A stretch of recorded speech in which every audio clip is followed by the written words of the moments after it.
All right, let's see. Pull up the old live stream. Bada bing, here we go.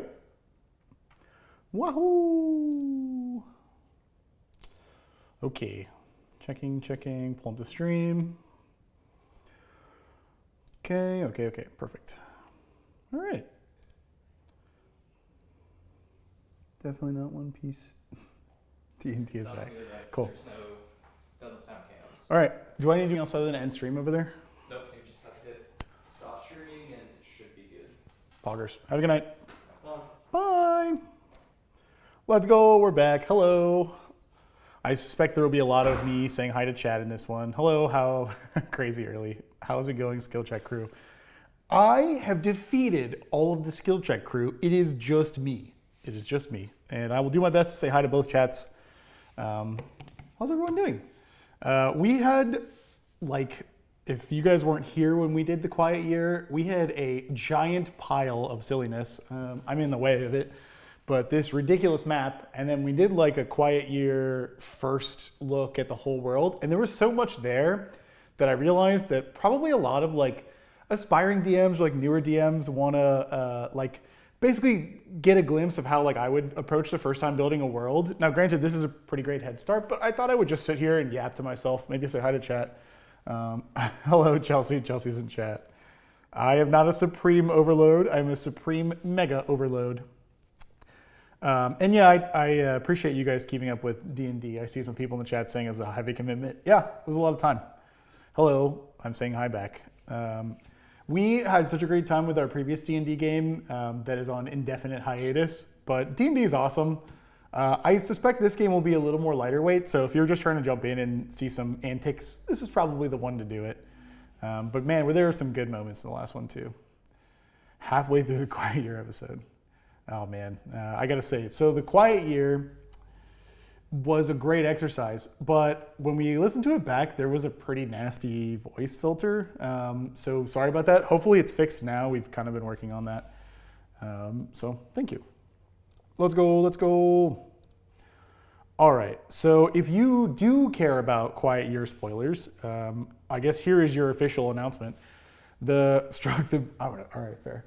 This is probably going to cover the bulk of the turns of the Quiet Year, so I will probably like go in order and just see what I think about each bullet point and then talk about where it fits in the world and see what's going on. So if you don't want any spoilers, please click off now. Thank you. All right, let's see. We ended up with such an interesting world on top of the world. As a dungeon master, when you're setting up at the beginning of the game, I think I'll probably have them start at 1. Don't tell them, chat, be cool.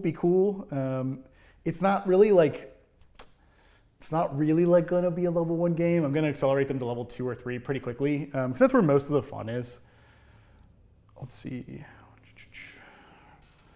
The Hey You Got a Minute ability with Charlie, I think he only really liked to use it when I was DMing when he thought it would get my goat, for lack of a better term.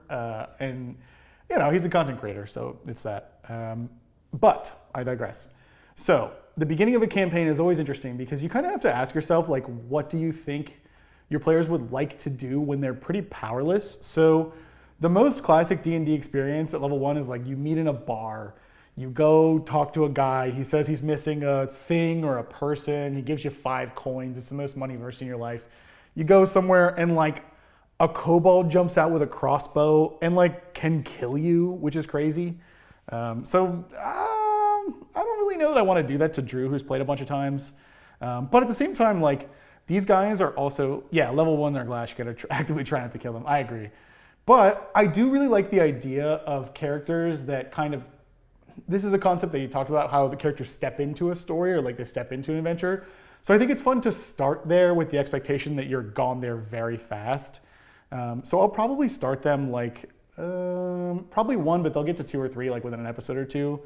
As far as like the players in this campaign, this is specifically going to be who is here and has time and we're ready to play. So I have some ideas for where Top of the World will go, like as far as like when people jump in and out. I think there'll be a lot of traveling in this campaign, but maybe not for the first bit, because our idea here is that like everyone here loves playing Dungeons and Dragons. It's just a shame when like We can't play because, TOC has got a big video coming. At the same time, we have a big Charlie project. At the same time that Skill Check has like a guest in town. Like there's no way to play that week. And so, we got to play Magic and like, it's just sad because we do like to play. And at that point, it's like, yeah, maybe one or two people have to take the hit and like work. They have to do their job, which is kind of cringe. But at the same time, like we do still want to play. So that's where we're aiming this one. So is Charlie going to be a part of this campaign? Maybe. As far as the other people, maybe. I think the folks you saw on camera, give or take Danny, he's got some travel coming up, are probably going to be the main core four. So it looks like Chase and Aaron and Drew and Chelsea. But you'll probably see each of them cycle in and out as well. So I'm going to try to aim this campaign at the four of those people, with Danny hopefully being here when he can. I know Matt said he'd love to play. And then Charlie will probably jump in as like a good old haymaker to my players every once in a while. We'll see. But beyond that, who knows? I'm still waiting to be an NPC. Put me in the lobby with Satchet. Well, the lobby exists everywhere, so don't worry. It will come back. One thing I love, over in the Discord, West March game maybe. Over the Discord, I pulled a real quick like question of the day. It was like, what do goats think about? I will give a very high-level overview of this world. We'll go through it more in a minute. Long story short, they exist on the top of a mountain. For some reason, there is this mine with some magic craziness happening on this mountain. We have a dragon that oversees the town, but it's a goat-driven society. So goats are really important, and I have some ideas of what's going to happen there.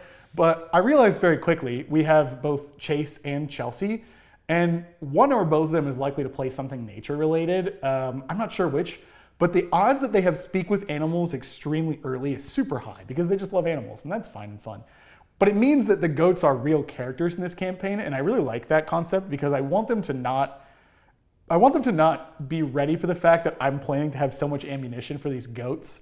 So if you haven't done so already, what I'm planning to do is, over in the Discord, there was a big question I posted, but I might make it a better list of just like things that you guys in chat or you guys in the Discord think that goats would think and talk about. And I plan to just like kind of roll down the list or look down the list and like say, I'm trying to think, one of the good ones was like concerned about what their like goat cheese was being used for. I might have them start like a goat union. I think that'd be pretty funny too. Goatman boss fight X3. Yeah, no, they're whole ass goatmen as well as to fight though. And yeah, Chase might want to play a druid and talk about that stuff too. So I think it's interesting. But I want to jump right into like what we started doing for the turns because I want to try and cover all this. And I don't think this will be a super long stream, maybe an hour. But they started the game with this symbol here, which was an artifact of some kind. I'm going to spoil it for you, chat. I had pictured that as some kind of portal. What it ended up happening was a young boy basically found it, and what he did was he was like, hey, what is this? He brought it to the village, and then we had like an in Quiet Year game discussion about what it should be. I heard a lot of really interesting things about like whether they should barter it or use it. And ultimately, it got to Drew, who said it should be like a quest-giving machine. I find that to be interesting because what I think he meant was like a temptation of sorts, where it was like, to use a pretty popular analogy, like the Lord of the Rings, the One Ring, where when it's tempting you, right? Like you want to put it on. It almost sounded like he had whispers, and I think as you like build a new campaign, goat currency is funny. As you build a new campaign, you kind of have to have an idea of like where the party might go and where you want to go, and then healthily meet in the middle in an organic way. I think the mid to end game, probably closer to the mid game for me, is what this artifact is going to build itself into. Because if the artifact can talk to people, then it has some kind of either sentience, or it has some kind of will, or it gets its instructions from somewhere. I think that in the beginning, it might be like promising power and giving stuff out, and it might be fun for like an early game adventure to have a little bit of that. But I like the idea that the machine is kind of like making itself better with these quests in some way, shape, or form.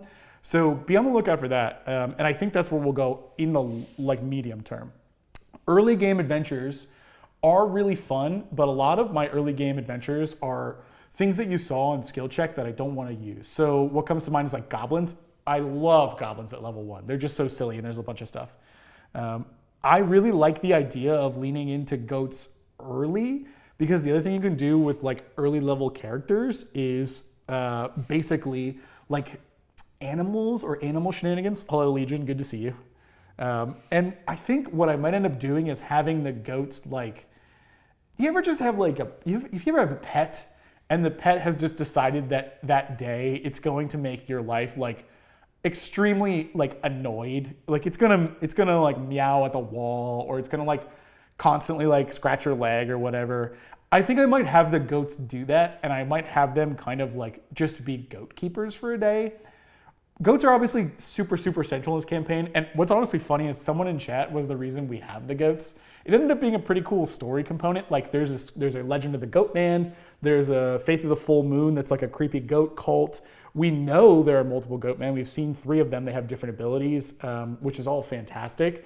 But the thing is, they live in this like flat ass space, right? And like there's a bunch of stuff here, and it's a super flat little community with goats. So I don't think we're gonna be able to avoid them. I like the idea of like in the beginning, we can kind of figure out that there might be 2 different kinds of goats, like really stupid goats and really intelligent goats for some reason. Hello, big suckums. And I like the idea that like on the surface, they may be having to deal with goat related trouble. Like we have this giant hole, maybe goats just fall down the mountain, or like maybe like when goats are wandering about, there's like a wolf attack or something, pretty naively adventurous for them to do.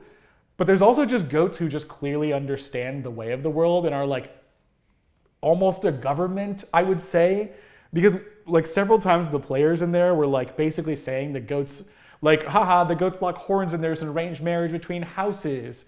I kind of like the idea of like a secret cabal, almost a world of goats. And that the faith of the full moon like kind of already knew that, and it's just full of people who like basically are actors for this. I think they would love that. I think that would be super funny. Hello, if you're just joining us about the new campaign, No More Museum. To reiterate, this campaign we're going to try and do more often because we're going to be more flexible in scheduling. When 1 or 2 people can't make it, we're just going to play. As far as the museum, realistically, we're looking for the next couple of months with all the travel some people are doing, as well as like pre-scheduled stuff and big stuff that's coming out for other channels. We don't really see a lot of time for all 7 of us to be together.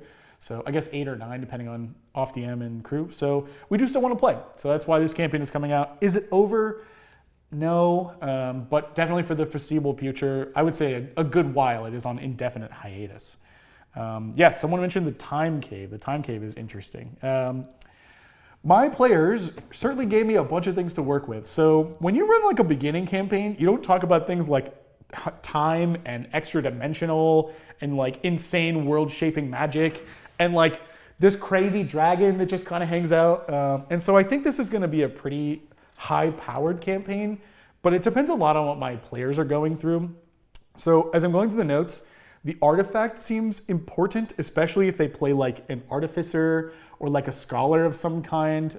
So when we go into character creation, which we may stream later this week or we may stream next week, just them talking about their characters. If they play like an artificer or a wizard or some kind of like discovery guide, like a Indiana Jones character or something like that, I will probably lean more heavily into the artifacts faster. If the group has more like nature clerics or druids or something like that, I will go kind of towards the goatocracy, as it were. Ooh, the goatocracy, that's kind of great. Because this village is based on like a goatophacy, which is the prophecy of goats, as well as how they relate to dragons. Now, what's interesting is there is a goatophacy of some kind, and it has to do with a perfect goat and a dragon. This kind of thing as a DM, you totally could write, but I think it's a mistake to write and not just like have some ideas, because what's gonna happen is you'll have planned like, here's just like a concrete example. If they create the perfect goat, perhaps they summon a dragon or become a dragon or learn the secret of the dragon, maybe an infinite wealth hoard or infinite magic, or they gain the magic of the dragons or something like that, right? And like all those are super cool ideas, and I think it'll be really fun, especially if like someone plays a dragonborn. There were some charlatans in the like the Isle area that kind of were like, for lack of a better term, solicitors or like fakes, I guess. And so it'd be cool if one of them played something like that. And that's well and good. But this is the kind of thing where if you don't focus on it right away, but you know it exists in the background, you can draw a lot of like hooks into it without really meaning to. So like I said, let's say one of them plays a dragonborn and they want to raise the egg. There are some dragon eggs we have that we ended the quiet year with. Cool, they can do that. And as we start moving, it could be like, if they have a big focus on the egg, the dragon eggs birth like goats. And I think that would probably blow their brain, but it's not really something that I want to do to them unless it's like kind of where the campaign is focusing. Now, I'm a big fan of worlds that are alive, and so like things that happen as a result of other things. So if they don't go into the dragon egg route, I will definitely have stuff happen in the background. And like a lot of this stuff seems obvious from a DM perspective, but also, yeah, they could use goat parts as an evil plan. That's where I'm going. There's a Faith of the Full Moon. We have a creepy cult. That's fine. We also have like inquisitorial, like police lawmen-esque kind of law women in the town who also could be good villains, as well as like the Steel Hooves who went off and did something and came back with their memory wiped. It's interesting because all of those could make good villains depending on like how the party focuses and what they're interested in. And those kinds of things can live in the background behind the party, right? I can easily see these 4 or 5 people being like, guys, we're all gonna play like dwarves and go mining in the mines and like set up a mining business and like go have fun. And that's cool. But then it's your job as the DM to challenge them and be like, why are we here? And sometimes players just want to make a successful business and like role play financial success and like have fun and go, we're going into mines or whatever. Like that's fine. But that's when you start to give them other outs to the story that are interesting based on their characters. So yeah, we just hatched big ass magical worms. I love big ass magical worms. I did that on Spaceport. Super, super fun. Okay. Ooh, I like that. Where the artifact is saying to take goats to sacrifice to the goblin, but actually they're the sacrifice because the artifact is working with the dragons. I think that's cool. Is there a rival nation or group pushing the sheep currency? That's interesting. Goats are like honored family. Oh, dude, goats are like honored family members. What if, like, in this area, other animals are kind of like, think like animalistic tribes, but accelerate those like in civilization. So like rather than like our tribe, we worship the strength of the bear. We live in the mountains. You know, we want to be the strongest, like the bear, and resilient and warm in the winter. But it's like that big city of people they pissed off over here. It's like an island in the middle of the water. What if that's like the turtle culture? And they just are like, okay, turtle is obviously superior. And we have to come and teach this mountain yokels why the turtle is superior. And like they fight ridiculous wars and battles over like the animal supremacy, which is kind of funny. I don't know where that would go, but I could easily see it going down like that. Okay, Jess, quit it. People in the chat being real nice. You guys are great. Okay, the artifact will give them. Yeah, the goats will have thumbs. That's hilarious. So I want to talk about. There was an interesting thing that I think Aaron did. In the top right, there's like this bird-looking thing. He said there was an omen in the forest and that it was a shadow of a dragon. And we did see a dragon show up. But what I found most interesting is the omen of this dragon, clearly when it was drawn, it has wings and it has like a more traditional dragon shape. Now, granted, I know that we were drawing on expo markers. But specifically when this dragon showed up, they said it did not have wings. It was more of like a worm or like an Eastern dragon kind of looking thing, which I think would be a fun reveal if there is a separate dragon here. This dragon, Faust, is a blind dragon who isn't like the biggest friend of the village, and in fact was blinded, I think, by a goat man for staying at the village. A lot of this is going to come down to the lore of like why the goat men are here. I think having like not an antagonist, but like a hostile force that is not consolidated is far more interesting. So let's say there was one goat man. Let's say there was one goat man and he just hated mistreatment of goats. I think that would be boring because they'd be like, okay, we just treat the goats better. And like that whole thing is gone. I like the idea that there are multiple goat men and that they have different like aspects or embodiments, maybe like virtues or values of either goat treatment or just life or balance in nature, something like that. And that they're not like necessarily like allied to the village, but not like against them either. I kind of like the idea of they're like primal forces that have some kind of interaction with them, but not like, they can't always talk their way out of the problem, you know what I mean? There's no, hey, you got a minute in this one. So I think it would be interesting to have Faust be here, but another dragon. And I want like, Faust is a very high level dragon, right? So granted he's blind, but dragons have infinite magic because that's who they are. I want there to be a force that can challenge Faust that isn't like, every time our party has a problem, they just go sit in the bar underneath Faust and be like, please, Mr. Faust, can you help us? I don't really know what to do. Can you save me? Like, I don't want them to do that every time. There needs to be another force that challenges Faust for some reason. I think a separate dragon, particularly one with wings, is a good agent in that way. Let's see, I want to scroll through chat a little bit. Maybe the goats the goats can live in the trees and ambush travelers. That's crazy. Can you add Sharek the swamp orc? Okay, they did give me a forest. They said there were bandits and that the bandits were kicked out by like a goat guy, maybe. It's perfectly Shrekable. Everything is perfectly Shrekable, especially if there's a nice dragon that lives there.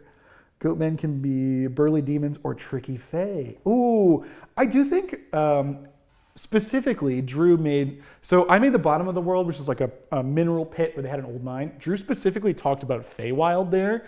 I think it would be interesting to have a little bit of fae, and I wonder if it's possible that they might perpetuate the legend of the Goatman, right, to their own tricksy, nefarious purposes, which is kind of cool. We need to check on Dragon Goats is cool. Yeah, that's true. Look at the 7 months ago. There's only one shot watching him do it. Yeah, this is good stuff. Okay. Now the question is, where do we go in like the short term? Because I don't really want to kill them. So every household has a goat. The Steelhoof family. So we started to put together some individual houses, and I kind of like the idea that it's like an adorable version of Game of Thrones, but goat related. So the Steelhoof family, which the canonical spelling was never done, but it could be Steel or Steal, and they wear socks on their feet because they steal stuff. They were ousted from the village. They went off. Their punishment was to go find, which I think they were wrongly punished canonically, go find the goat man, bring him back. Instead, only one person came back with amnesia. Everyone else was dead. But the steel hooves represent an interesting concept, which is that we have like 50 or 60 NPCs. Most of those NPCs, I think, will be kind of taken up with our players' backstories. So like, let's say one of them wants to be an explorer and they are part of like the team that helps people get up and down the mountain. I can't imagine that size team is not more than 5 or 6, right? But 5 or 6 people is 10% of the town. So need to be careful with assigning too many NPCs. At some point, they can be all solved. And granted, we can move the numbers or say people move in, that's fine too. But I don't want it to be like every time there's a problem or they get bored, a new person shows up. I think especially in the beginning, a new person showing up should be pretty special. So I like the idea of leaning on the houses, especially like the ones that are have maybe made spotlight. So like we had gold horns. There was like a girl who set out to start trade. Goldhorn, I think her name was Janet Goldhorn. And on the right, there's like this skeleton. Ultimately, she sets out to find trade. She never comes back, but we realize that she and like her crew are like fossilized in the side of the mountain. I like the idea that those kinds of people, the problem is we've cut off all of the lineages so far that we've named, that those people are like the early part, because I think it's cool to work with like intrigue, I guess, in the beginning and like kind of slow roll it as well, as far as like not having them just jump into a lethal combat, like make them feel like their characters are kind of discovering an adventure and rolling out. Vampires and their thralls that wish to feast on goat blood. Vampires is interesting. I'm trying to think of where they would fit. We have, the Faith of the Full Moon. So when he called it the Faith of the Full Moon, I immediately thought lycanthropy, especially like goat lycanthropy, which seems a little on the nose. In fantasy, especially D&D, I really like, a goat that turns into a werewolf, exactly. I really like the idea of different styles of lycanthropy. So not just a guy that turns into a werewolf, like cool. A goat that turns into a person, or like a goat that turns into a dragon, or like a dragon that turns into a goat on the full moon, like some crazy shit like that. I think it would be crazy if like it was a 30-day cycle. So like we established that the goats leave and they go somewhere in the tunnel and there's some kind of crazy ritual with the Faith of the Full Moon. Like what if every 30 days, this like moon goat cult and the actual goats swapped places? So like they kept the real goats down in the tunnel and they just like assumed goat form for a full month. That would be crazy. A weregoat, a goat wolf, goat vampire, you mean a chupacabra. So that's what I was thinking is like, bro, these adding lycanthropy and vampirism to goats is the funniest shit ever. Like level 1 game, they heard about a chupacabra and it's just like a really thirsty goat is hilarious. Goat church or a person for, oh God. I do want to make skill check references in here. I think they have a time and place though. I can't think of any goat-related things we did in skill check. I'll have to think about it. That's a good idea. But I really like hot dogs. Is the first skill check campaign over? It's a question I've seen a few times. It's not over, but it is on indefinite hiatus, so I can't give you a time when it'll come back. Mostly just a scheduling thing. Do I see a world where we do a special or a holiday episode? Absolutely. But for right now, at least the next 3-ish months, like our schedules are so packed. No, even into April, honestly. I can't give you a date where it'll come back. So it's not a no. It's not that it's over forever per se. It's just definitely for the next pretty long time, there's no shot. Okay, let's see.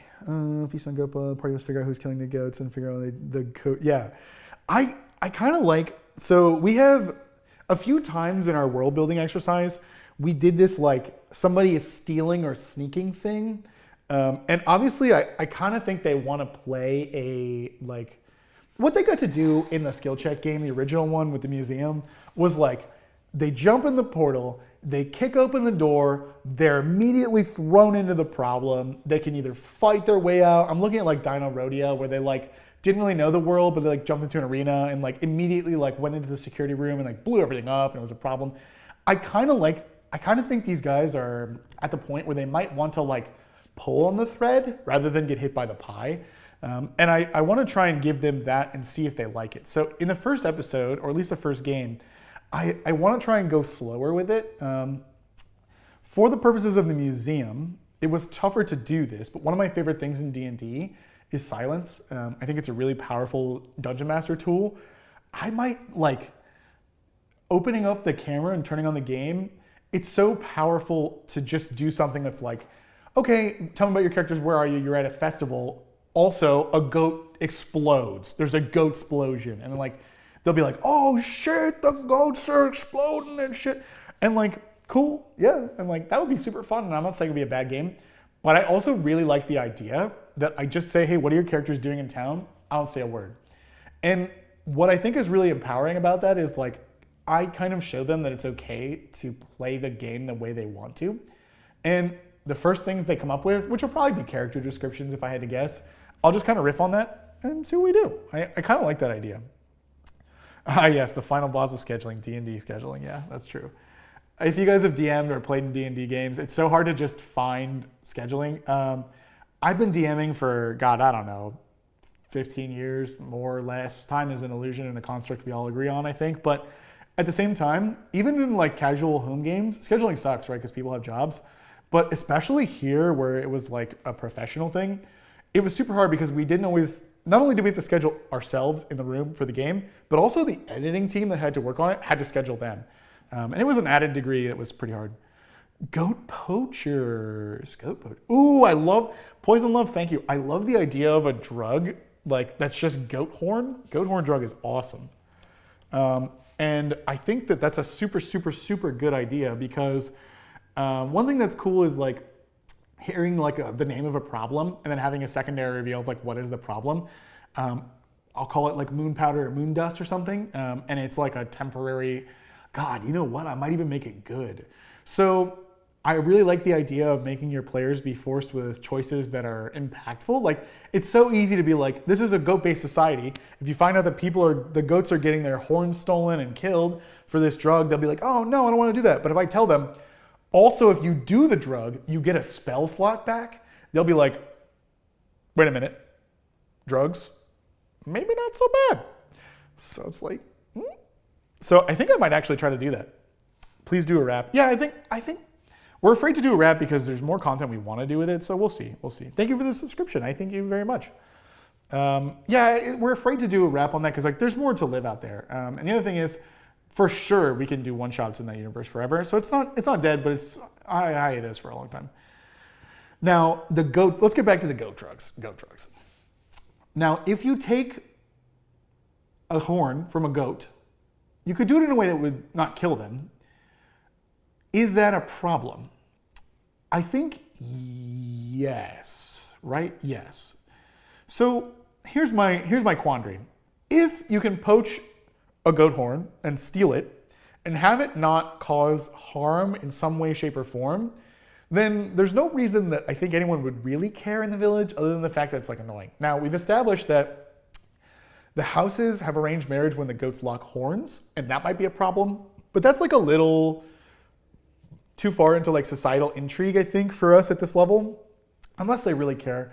This is what I was saying like earlier. I need to figure out what they're going to do with their characters and go forward. So if they want to do, this is perfect. If they want to do political intrigue, I'll probably go that way and say the horns are being stolen and like houses can no longer like, basically there's no more locking horns, which I need to think of a word for that. It's hard to not make a horny pun, honestly. But it's true, it's true. If you know someone who's suffering a goat horn dust addiction, call it ever below, that's great. Is this not in the same universe as skill check? I would say it's hard to tell because the museum, you can just kick in the door to any universe, basically. So I would say this specifically is not set in the museum, but the museum is set everywhere. So technically, it's hard to tell. If you mean, are the characters the same? No, definitely not for the player characters. But I wouldn't hate like having a cameo if like Hugh Fructose wanted to show up when they're closer to that level. I think that's fine. I don't think that's a huge deal. Oh, the other thing I wanted to talk about was level 1 and running a campaign as far as like making it interesting.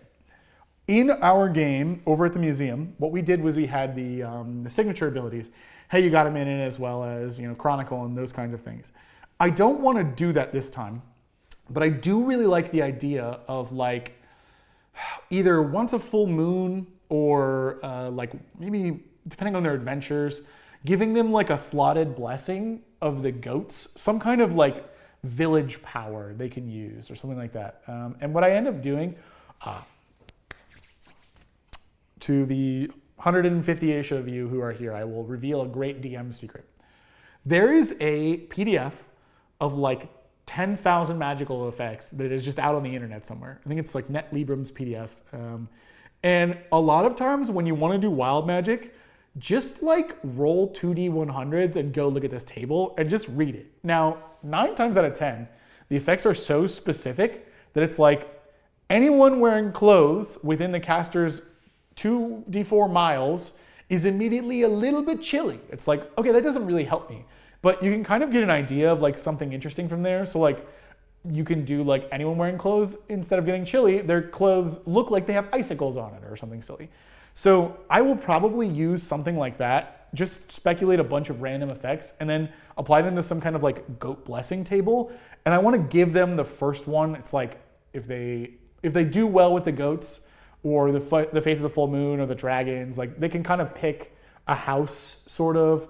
Not house is a bad word because we already have goat houses. Like a source of inspiration that will give them something extra they can do. And it would be better for me to have individual ones, but I'm trying to avoid it feeling like signatures. I want maybe the party to have like a slight bonus in that way, shape, or form. It makes it interesting. So it could be a setting for the chapter of the library and campaign. The museum, you almost got me with that library. Yes, it definitely could. I really like that. Not one cheese is this. Yep, that's true, it's true. What was the link? Let me see if I can find it. If you just Google like Net Libram's 10,000 magical effects, it's on there somewhere. It's all over the internet, to be honest.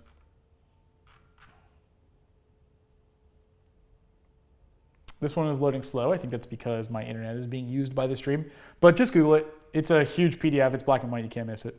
I really love that one. It's got such ridiculous, like, when I was scrolling through that, one of my previous player characters was like a green flame sorceress who was super into teeth and teeth magic, which I thought was awesome for a sorceress, right? Like, rather than having material components or focuses, she would like kill a dragon, take its tooth, and be like, this is for one of my big spells. And I was like, sick, let's do it. So the thing is, on that, there's like 10 things that have to do with teeth on that one, and I rolled one in the middle of like a big combat, and I was like, whoa, this is the coolest shit ever, like I'm gonna do it. And they're just such unique. Let's see, have you seen that one which has completely converted to mostly playable races? No, but I love monstrous races and like animal races, plant races, and all the time. So for my home games, I usually just separate them into like beast or plants. I call them florins and faunins. And then I work backwards on like already published D&D races or like already published like templates, and then I add things that make them make more sense. So my players have been playing monsters for a while. I'm trying to think of ones. So I came from 3.5, and 3.5 had, 3.5 had like a thing called level adjustments. Gotta stay hydrated. And so you could play like a gargoyle, and it was cool, but it would be like, you have like 10 damage reduction. So instead of like half damage on resistance, the first 10 damage just like wouldn't hit you if they were hitting you with like a sword because you're a gargoyle.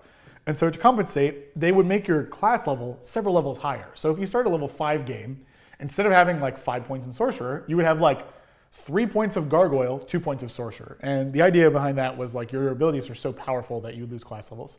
So I've tried to work with my players individually on like, they're like, hey, I have a concept for a character. I want to play a gargoyle with 1 charisma and he cannot be seen. And I'd be like, what do you mean? They're like, well, he's just so forgetful that people forget he's there. And I'm like, oh, okay, cool. You want to do the like Guardians of the Galaxy thing or like the Emperor's New Groove thing? And I'm like, cool, we work on it. So usually I work backwards. I have not seen the already mostly playable races, but I've been doing that for a while, which I love. I love that. That's super cool. An evil sunflower. I did a plant race character. So in my longest running home game, like a couple people in the party were really into nature, but like mostly they were on this like grand quest and they kicked in like a lot of like nature due to like a bad guy was like basically corrupting nature in a way. That's one of my favorite themes. You'll probably see it here in this campaign. But the good guys kind of overdid it. And like, yeah, they stopped the bad guys, but like, did they really need to use the 7th fireball in a forest? Up for debate. You know, I'm not here to judge morality. I'm simply here to provide the problems for them to solve. And so I had them come across a sunflower who was just like a big dick. Just, you'd be like, hey, fuck you. You guys burned down my friends. Fuck. They obviously killed him immediately. Great. So the next game I was like, okay, how do I challenge them? I give them an interesting thing. I had a grasshopper, like a sentient magical grasshopper, come up to them and go, hey, are you this party? And they're like, yeah. And he fucking subpoenas them. He gives them a court summons and it's like, you must come to a magical forest court, I had some name for it, and answer for your crimes. And he gave it to the paladin because the paladin was like, he wasn't bad. He did have like some more good inclined kind of like regulations to his oaths. And I was like, okay, here you go. And he goes, I squish him. It's like, what the fuck? He goes, yeah, I just don't see a world where I do anything but squish him. And I was like, all right, what the fuck? So it was kind of funny because like that kind of started me down the, like I had a conversation. Paladins, listen up, listen good. If you're playing any paladin that's not evil, your DM is going to try and get you to do the whole fall from grace, redeem option. But like after he did that, I was like, hey bro, do you just want to be evil? And he was like, nah, not really. But like I do like the redemption thing. I was like, cool, we'll start working on it. But they squished the guy. I kind of left that one hanging because we were in like the final arc of the battles, which was really fun. But at the same time, like I absolutely love morally gray paladins. Yes, I super agree.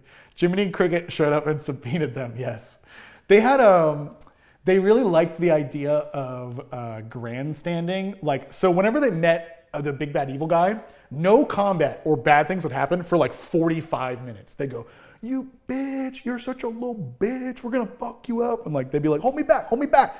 And they would just like completely like just trash talk.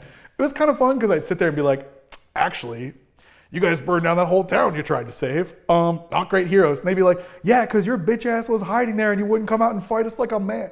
So we did that for like 45 minutes. So I was like, okay, we should just get them on like a Judge Judy case, which is kind of what I wanted to do, which is really, really fun. So I think so.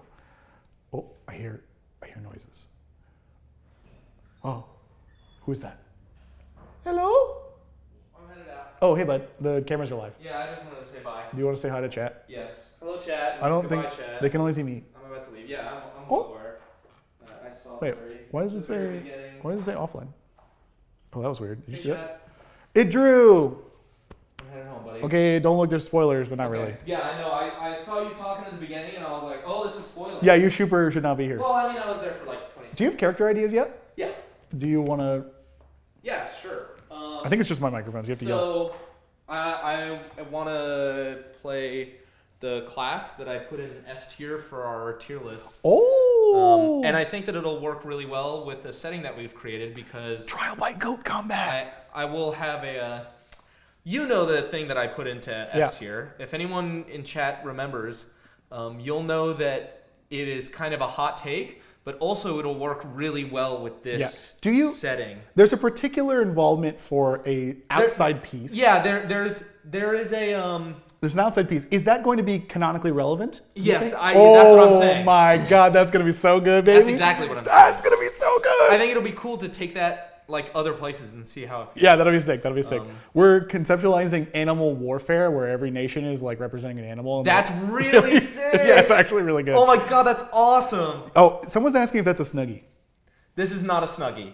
This is a comfy. Not a sponsor, but extremely cool. Well, I don't know. I don't want to represent them as a brand. But this is a very comfortable thing that I wear, and it's very nice. It's how he attunes his mana from the rest of the universe. Yes, exactly. Okay, you have a good night. Okay. I'll probably stream for like 30 more minutes. Bye. Bye, chat. Bye, chat. Take care of Ryan. Okay, well, everybody be mean. That shit is stylish, someone said. Thank you very much. He says thank you. Okay, I will not spoil his character. I will just say, definitely we're on planned goats from what I have heard. I'm super excited to run a game for Drew, so I want to talk about this. Drew is an experienced dungeon master. Chase and Aaron, extremely fast learners. They have a big interest, I think, in the D&D system as it is traditionally done. So they know that we handwave a lot of rules over on the museum campaign, and I think that's good because I still do that. Like even my more serious games, we're actually reading through the PHP changes, and we're going to probably use the new classes if I had to guess. But a lot of times I will look at a rule, say this is stupid and unfun, ignore it completely. So you'll probably still see a lot of hand waving. But I think they're more interested in like learning what it's like to like buy supplies in town, and like have gold, and like they talked about encumbrance. That's a stupid ass rule unless you're doing like a survival campaign. You can quote me on that. I don't care, Twitter or whatever. And so unless it's the point, I like to avoid those things so we can have this spotlight. Now, Drew has seen it all and done it all because he's a DM, but the thing about forever DMs is they don't get to play that many games. And that's what I'd love to give to Drew is he can play in this game and have fun. These guys want to experience a good kind of experience of the system. And Chelsea is definitely here because she loves character story and like overarching story. So you have to make a game that does all that. Drew will fit into whatever, and these guys want a more like game. So I think I will avoid like just spamming combats because I don't think that's what they want. But I do think that you will still have to have combat. So we'll do Owlbear Rodeo. But I think they have to mean something. There are a lot of players who just want to play the dice rolling aspect of the game. I don't think that's what these guys are doing.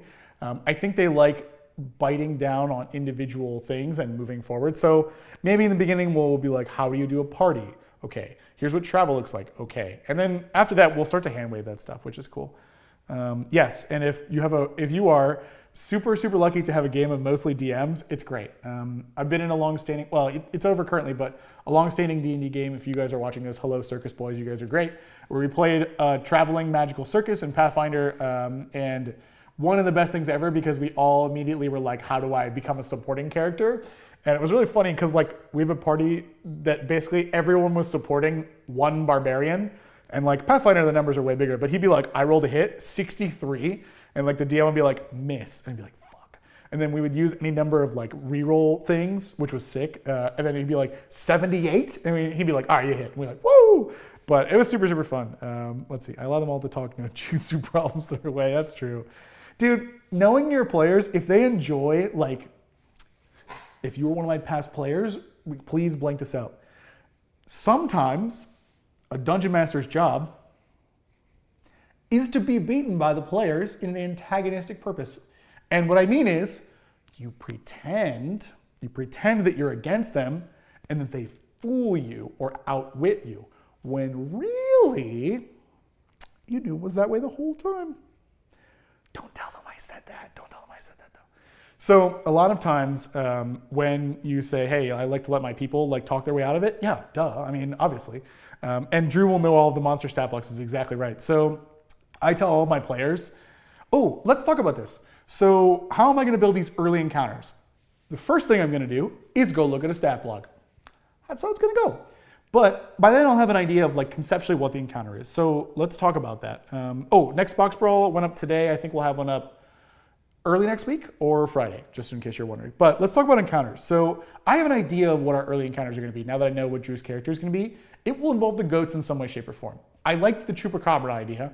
I think Chupacabra is fun if we can make it a positive. maybe there's a thing that whenever goats are removed from the village, because this place keeps them docile, they become like rabid feral chupacabras, which I think is fantastic.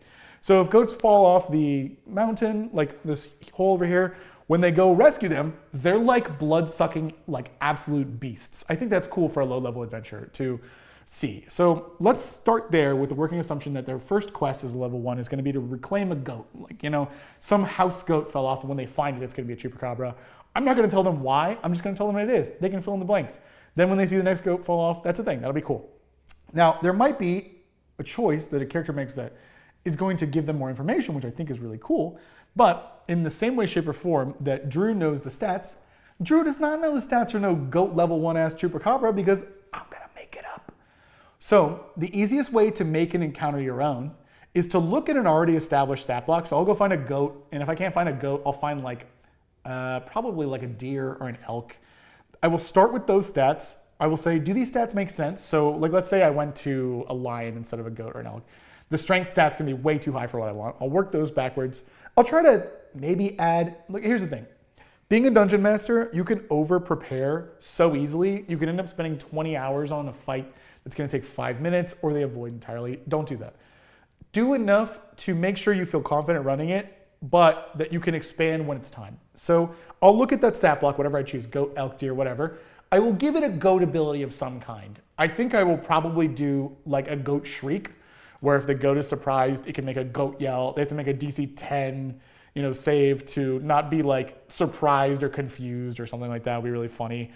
Or like, feigned death, where they can just fall over and pretend to be dead. And they have to make like a DC 6 perception check to tell if the goat's alive or something funny, right? And so I'll give them the goat ability. And so now you have a great solution to the fact that Drew, who is an established DM, he does not know what the goat does because I have added a new thing. It also, even if I only had one thing, as soon as I reveal that there is something different about this goat, and in the next combat, I reveal there's something different about like a hill giant, or a person has like an innate racial ability only present on this mountain. As soon as I indicate that I have done one homebrew thing in this ability, all bets are off. Because the DM player, even if Drew's great at this, right? Even if they separate their player knowledge from their character knowledge, which you should do to have a better game, in my opinion, you know that there is something going on where Ryan has made a different game for me. And so he is free, morally and mentally, to be like, oh, Ryan is doing homebrew. It doesn't matter what I know in the past. Let me play here in the moment. Let me engage, because I am now a detective. I need to learn as my player what this guy actually does. And you reward that by giving him like a knowledge check, and you tell him up front. By the way, rolling to know monsters in combat, I'm more inclined to give, as a concept, characters that do a thing really good, I want them to be rewarded for it. So for a long-standing time, I had a druid who took like all of the perception feats. And so like they had a from a low level, like DC 19 passive perception, something nuts. So I made it a point every single time to be like, the party searches the room and sees nothing. But the druid, you notice the tripwire that's about to go off because there's a crossbow pointed at you. So I give them their thing, right? They wouldn't build a character if they didn't want it that way. In the same way, like let's say Drew plays a very nature-focused guy, I will just give him the goat special ability. So there you go. Also, thank you, Name. You're looking cute today. Super Earth. Yeah, no, an army of fainting goats for sure. I really love that idea.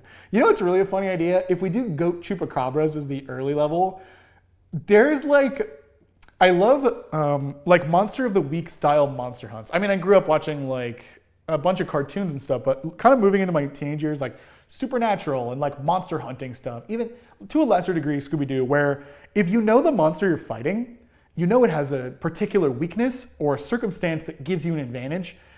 Learning it up front and applying it is amazing to me. It's good storytelling. I love it. So I love the idea that maybe the chupacabra goats also faint if you scare them good enough. So I might try to like let them scare chupacabras to like get them to come back and like, seize up or whatever. And like, I think that'd be super, super fun. Let's see, some basic campfires and torches for terrain. Yeah. Will this game have any set pieces? Do you mean like maps and minis? Or do you mean like, will we have like props here in the studio? Because I would guess that probably they'll get their own props or outfits, I think, at some point. A goat chimera. Oh my God, there are 3 goat men. And like, oh God, like a manticore or like a 3-headed chimera would be crazy as like a mid to final boss where like the 3 goat men combine into like the goat. Oh, it's the goatopocalypse. The goatocalypse. The goatophacy, the goatocalypse, and God, there was a third one. Okay, thank you. I appreciate that. I'm sure that won't come up. Anyway, I digress. So probably I'll let them know that like there's homebrew stuff, and that way like it's fine. It's fine. Tutoring on what is it, your birthday? Hello. It's not your birthday, but when it is, happy birthday. You can watch us back.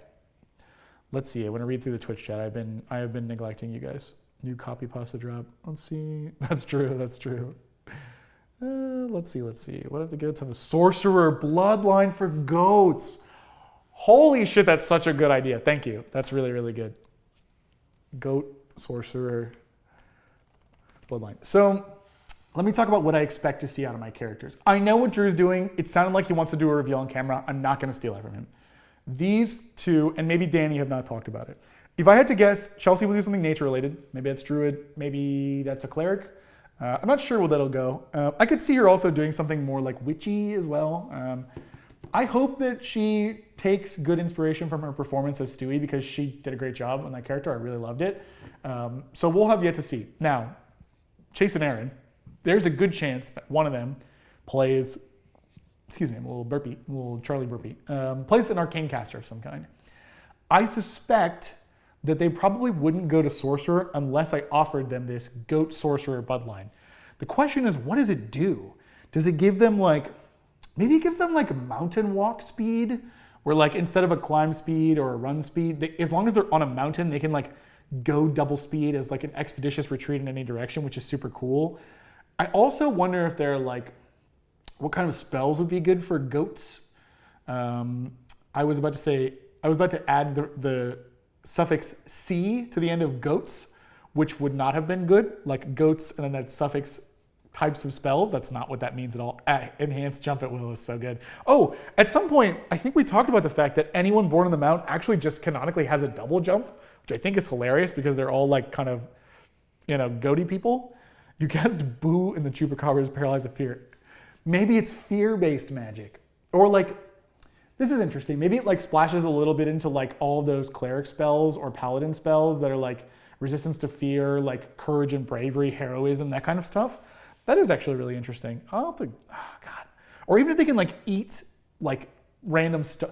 Dude, eating magic would be crazy. You're like goat bloodline, and it's like you can just eat a chair and like you chew it up and you like heal or something like that. That would be crazy.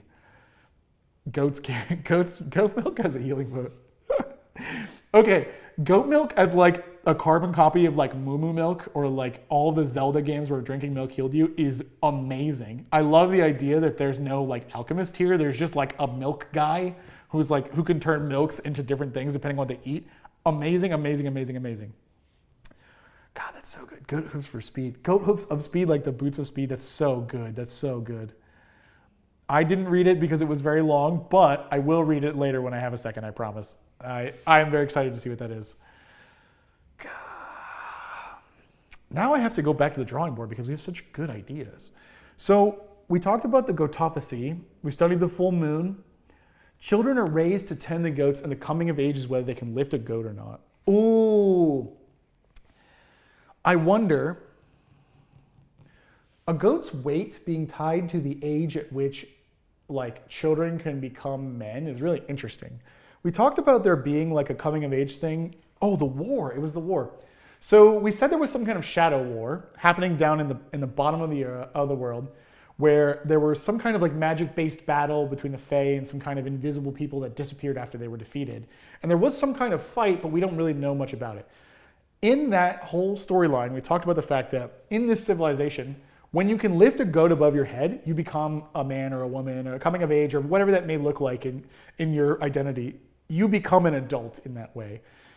I really find it interesting if there was like a plot or a push or a manipulation to change the weight of the goats for either good or evil. Like let's say there was a person trying to destabilize the village and they changed gravity on the mountain and made all the goats super light, right?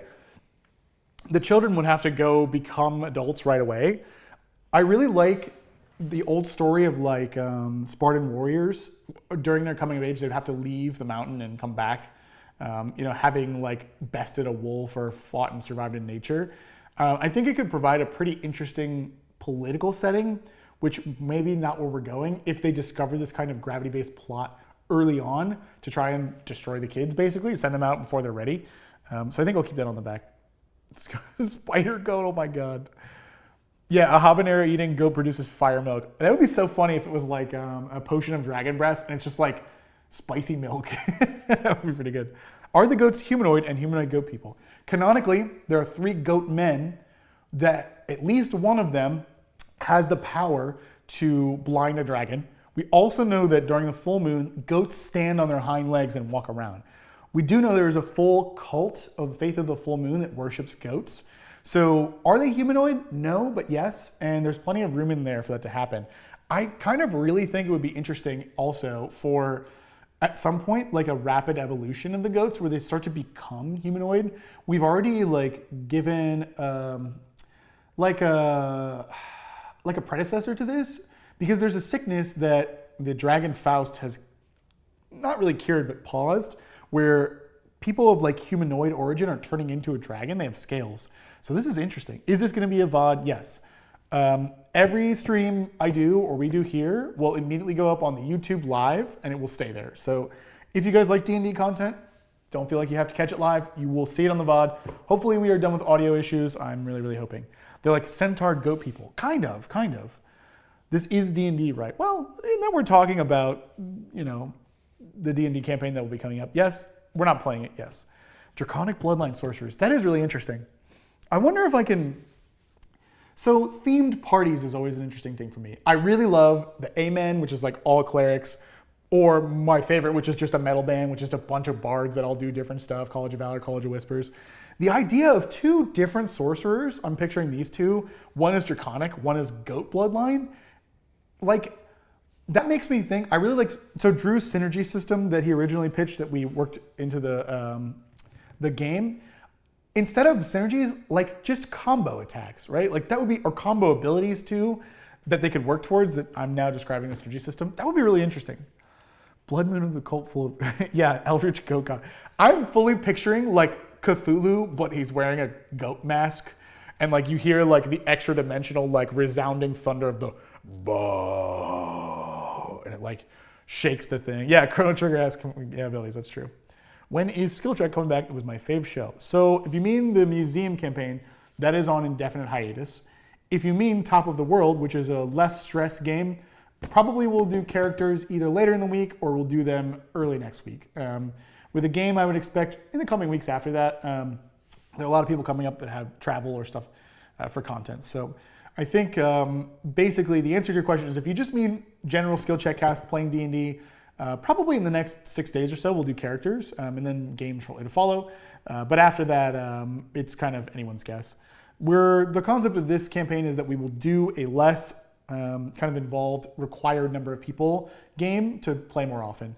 The Skill Check story was so important to have everyone there, the original one, the museum campaign, because everyone made such a difference on the story. They were all junior curators. They were all involved in the story every time. We had individual story beats for every single one of them every single time. Their abilities were so important. So everyone missing a day was just a calamity. And we're trying to make this a little more flexible. Horns be a source of magic where they cast spells from their horns. That's true. I do like that. The goat men help their and stop being slaves to men. That's interesting. I like the idea of a triad of goat men. One's like just an anarchist. I'm going to burn it all down.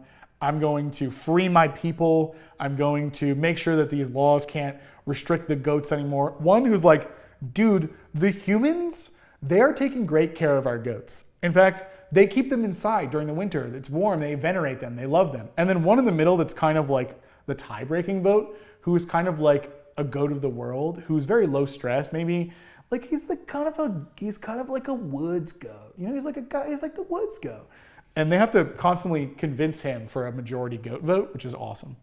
Let's see, man, did y'all plan this? Yeah.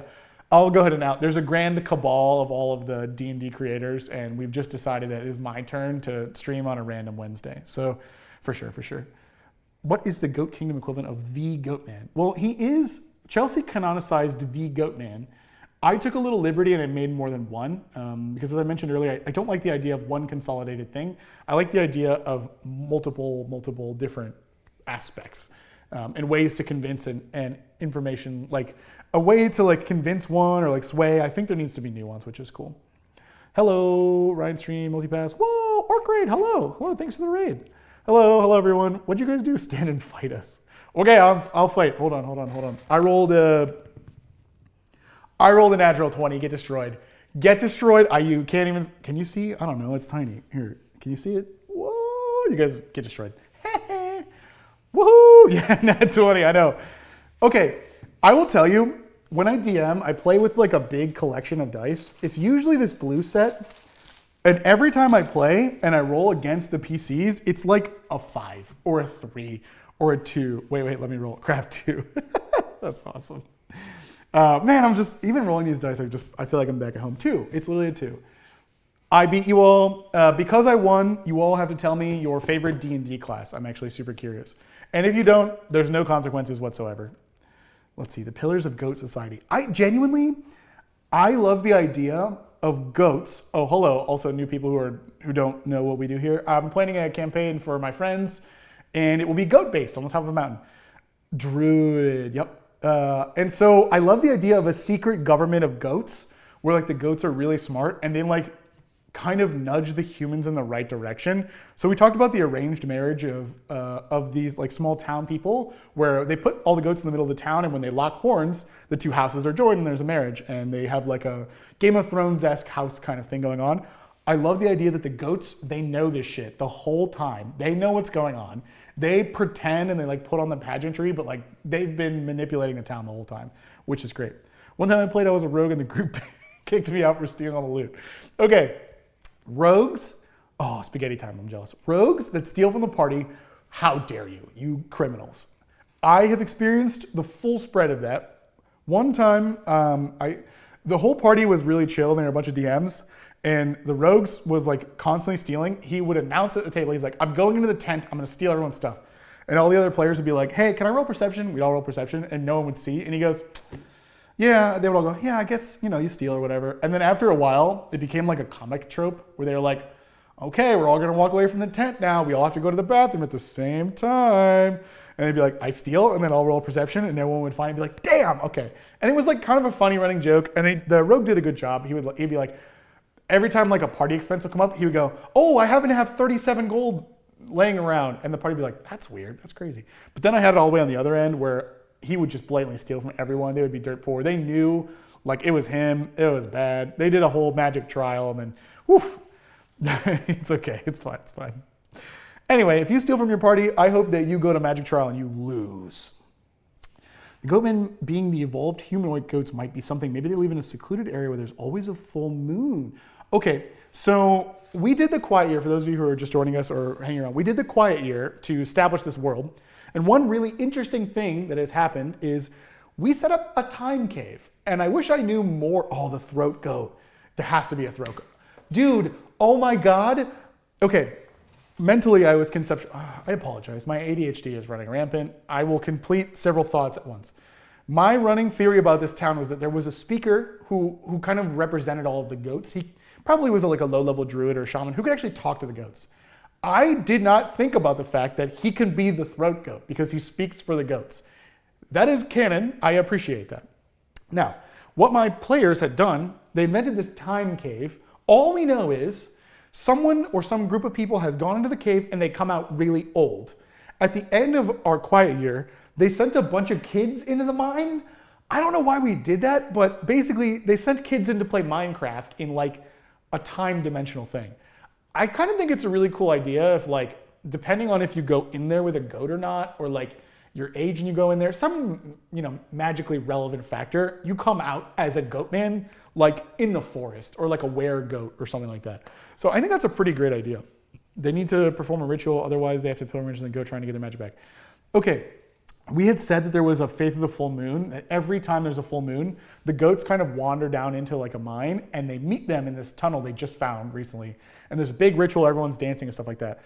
I kind of like the idea that the goats and the humans or humanoids or whatever they are that are part of this faith just switch places. Like the goats become the people and the people become the goats. And that society looks very different, like depending on what month it is, because there's like either some kind of curse or magical bargain they have to keep up for some reason, maybe like the Goatophacy or the Goatpocalypse. We do know there's a Goatophacy, so which is cool. The Goats of Moria. Instead of drums in the deep, it's goats in the deep, which I think would be so funny. That's great, dude. Oh man, let's see. What if they're like kobolds from a beast dragon? Yeah, they could be. We made them really strong. So like one of the goat men blinded a dragon, and the other one like burned down boats, which is cool. Let's see. The mine. I went to the mine that makes you old. Yeah, the mine that makes you old. What happened? I got old. Yeah, exactly. But in the last round, so I think, yeah, when you play the Quiet Year, you assign a number of weeks to a project. We assigned a full, I think 6 weeks to the kids going in the mine to experiment to see what happened.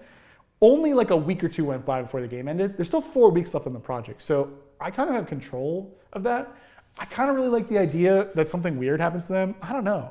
He just faints and crushes you. Yeah, that's really, really good.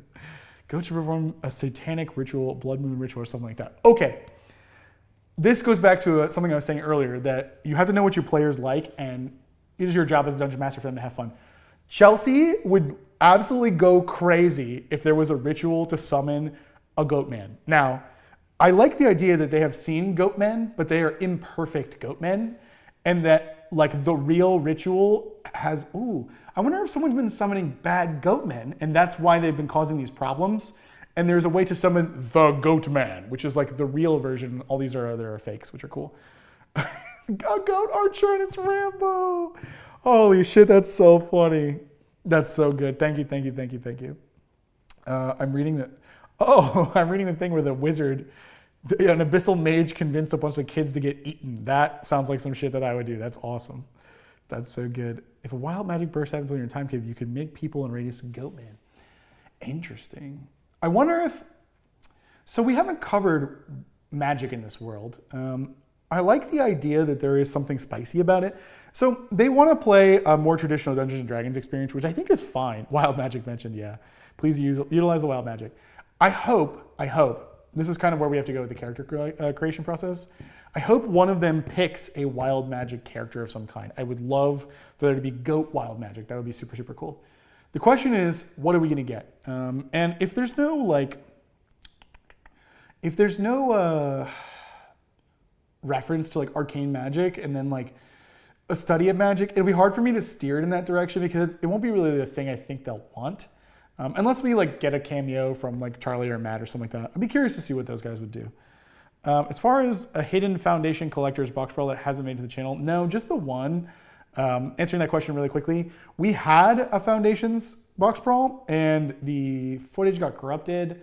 There was some like error that was out of our control. It was like a write error or something like that, which was really unfortunate. And we don't have that footage. So I think that's what you mean by the one that would be hidden because we referred to it in one of our videos. But nope, it's not hidden. We didn't keep that from you on purpose. Just a bad tech issue. Just stuff happens sometimes. All right, let's see. Utilize the wild magic. Are you going to do a Doctor Who box brawl? Last magic question, then I want to get back to some of the notes. We spin for all of them, and we just randomly generate the next one going up. So it's all RNG. So I'm not sure. Oh, you know what? The charlatans. So somewhere in our game, we invented this kingdom over here, which may or may not have been where these Dragonborn came. These Dragonborn showed up early on and said, hey, legally we own this town. We found out that they're charlatans. So my biggest question is, are they legitimate or not? I think it's more fun if they're not legitimate, but that there is like a connection they have that makes them appear to be legitimate. What I mean is like, let's say they know like the captain of the guard or the captain of the military over here. And the reason that they convince people that they're legit is they like have a small group of soldiers, like royal ambassadors, right? Remember a messenger showed up. It gives them enough credence. And the reason I think that's interesting is if one of our players plays an outsider, we have a few outsiders to choose from. There was a guy who showed up at the gate here who was like, oh shit, who was like waving, and that was the end of the game. I have a tough challenge as a DM, which is that early on we have time magic, and we have strangers already introduced to the campaign. This person, I don't see a logical way where this person who showed up at the gate isn't someone who was there, who they meet earlier in the campaign or later in the campaign. What I'm thinking is, it's possible this person is one of the kids in the time cave, or it's possible this person is someone that they know as a child right now. I really like the idea. So there was this tavern, I called it Top of the World Tavern, that is basically in the shadow of a dragon. I think it's a really cool tavern idea. It's supposed to be shitty on purpose because I want them to build it up and like kind of build and work on their town. I like the idea that there's a kid in here who like, he's just there. He's like kind of the helper for the bar, right? He like carries the drinks to the table and, you know, cleans up some stuff, something that a kid would do if they're bored, right? They want to hear stories of adventure. There's a kid in there who is like soaking up all these stories. The kids are, you know, our party is in there after a long day of kicking ass and they're telling these stories. I like the idea that eventually he grows up into this person and that they exist currently right now together. And this is just an older version of them here to adventure off of their stories. I really like something like that where we can do some kind of time paradox because my party has like asked pretty loudly to do some silly time stuff many times. So that's true. I'm glad that Drew has a chance to play in the campaign. Like the DM trouble with not getting the chance. Yeah, it's living vicariously through this. It sounds like you're also a forever DM. I know what you mean. Let me scroll through. They become an Imperial after spending so long in the time cave. Dude, the time cave is a problem. Like they could be anything. Maybe they all do. Let's see. What was the showcase's hit if you remember? It was the Bloodthirsty Conqueror. We had a good version, but it was like eh. It was eh. Let's see, maybe a Kalia character who worships goats, dragons, and some other deity. That's a really cool magic crossover. So there's a Kalia the Vast who is a pretty strong commander who's like goats, demons, devils, and any of the, or not goats, wow. I've got goats in the brain. Dragons, demons, and angels maybe. And if you play any of them, a Salt Lick Cafe, I saw that, that's great. It cares about like a big tribe like that. I kind of like the idea that there is some entity or some character who really likes the full tribe we have going here, which is dragons, goats, maybe vampires. I'm not sure. We'll have to think about that. But the Salt Lick Cafe is kind of cool. I like the idea. A goat easy. Like where, oh God, this is so good. So if the goats are smart, if there's a contingent of smart goats, I love the idea that they have like one group of goats whose like purpose is to distract the rest of the town every night, or like every night on a Wednesday. And all of the other goats go into like a goat easy, which is like a goat chill zone, like somewhere either like down below in the mines or someplace that the goats like won't be seen. And they just like get to let their goat selves out and just like goat with the boys, which is hilarious. I gotta do a goat. A goat easy is crazy, dude. Oh, thank you. Hey, you're the goat, Mr. Dudestein. That's hilarious. That's hilarious. Let's see. Here's the people who have the top of the world come in, and the humans beyond living there. Some goat demon wants to take over the world and latch on a new village. I really like the idea of a concept where this ground is cursed in some way. I think it's really cool.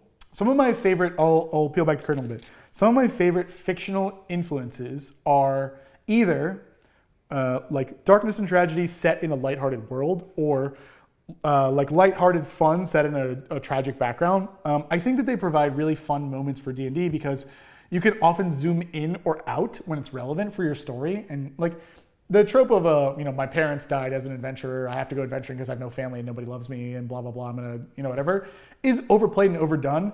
But I also think that like, if you're in a world of strife and your character's just like, I have a good family, I'm good, I'm just here to help people, it's kind of a cool like juxtaposition. So this is a really silly, goofy world, right? We have goats.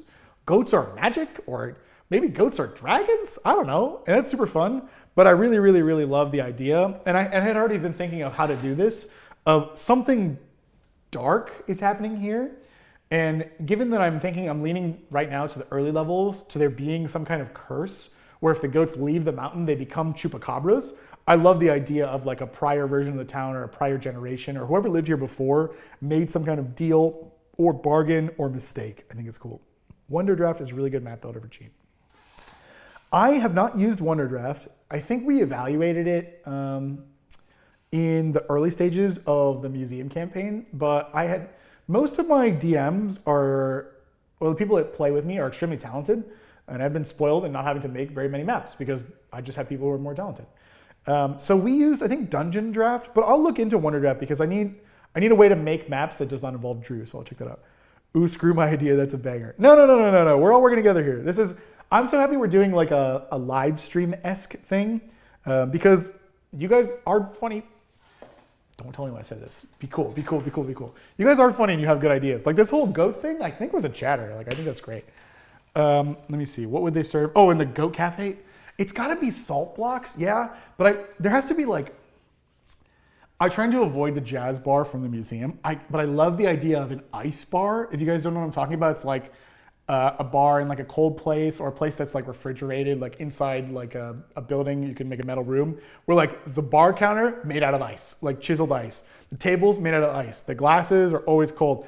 As like the goats have like some kind of drink that they would have. I don't really know what they would drink. Not milk. That would be, well, I've puzzled myself. Would a goat drink its own magical milk? I think no.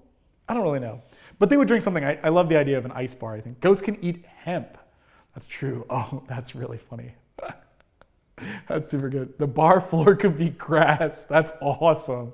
Play it straight, it's just booze. Oh, these are all so good. I love, no. It's an ice bar, but the floor is, but there's like, oh, maybe it's like hanging roots, like, and grass system. Let's go. What was going to be the ingredient before Masters? Oh, I will answer that question. What was going to be the ingredient? I actually meant it to be some kind of sugar. I don't remember exactly what I had in mind for that exact situation. My brain was thinking an organic-based, some kind of sugar compound. And there were going to be like any number of ways for them to get it. I kind of like the idea that Hugh was maybe going to have to do it, but I left sugar on the table on purpose because it's like, guys, when you're writing a science fiction thing, as long as it sounds believable, nobody complained. I don't know. But yeah, it was going to be some kind of sugar thing. So he guessed my idea and one-upped me right away. That is a perfect example. So if you guys are DMing and you have very creative and smart players, always leave them a chance to give you something better.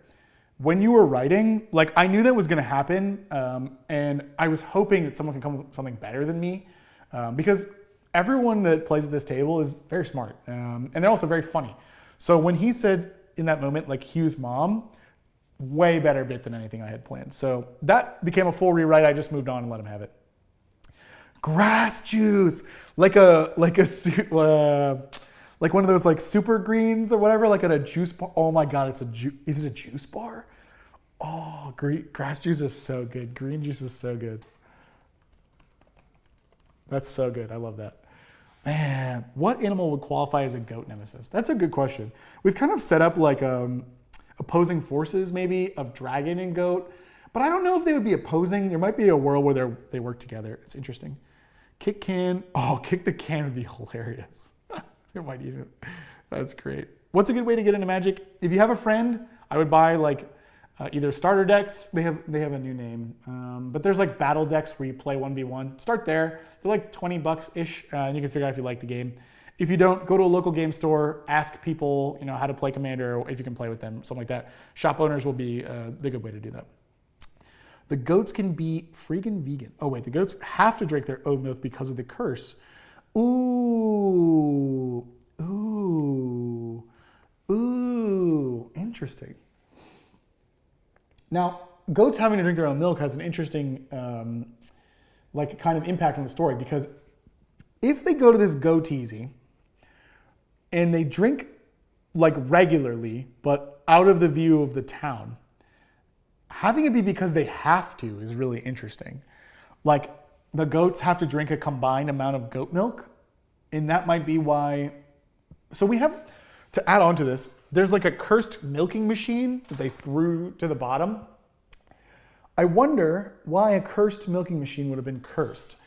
It's possible if they have to drink a certain amount of milk, which this could make the campaign go off Guys, whenever you're playing with funny, weird people, if you do a thing where you're like, the goat's gotta drink goat milk, they're gonna get pretty sus.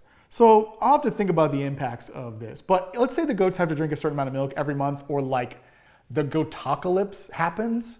That would be interesting because then like the players stumble onto a new mystery. But it implies that if the milking machine was cursed, somebody cursed it or broke it before we come into view of this game, which implies that there's some kind of like, gosh, what would you call it? Like agent of this force that existed in the village already. So there's some kind of faction or like mal agent here already among us in between like the year we have seen, which would be kind of cool.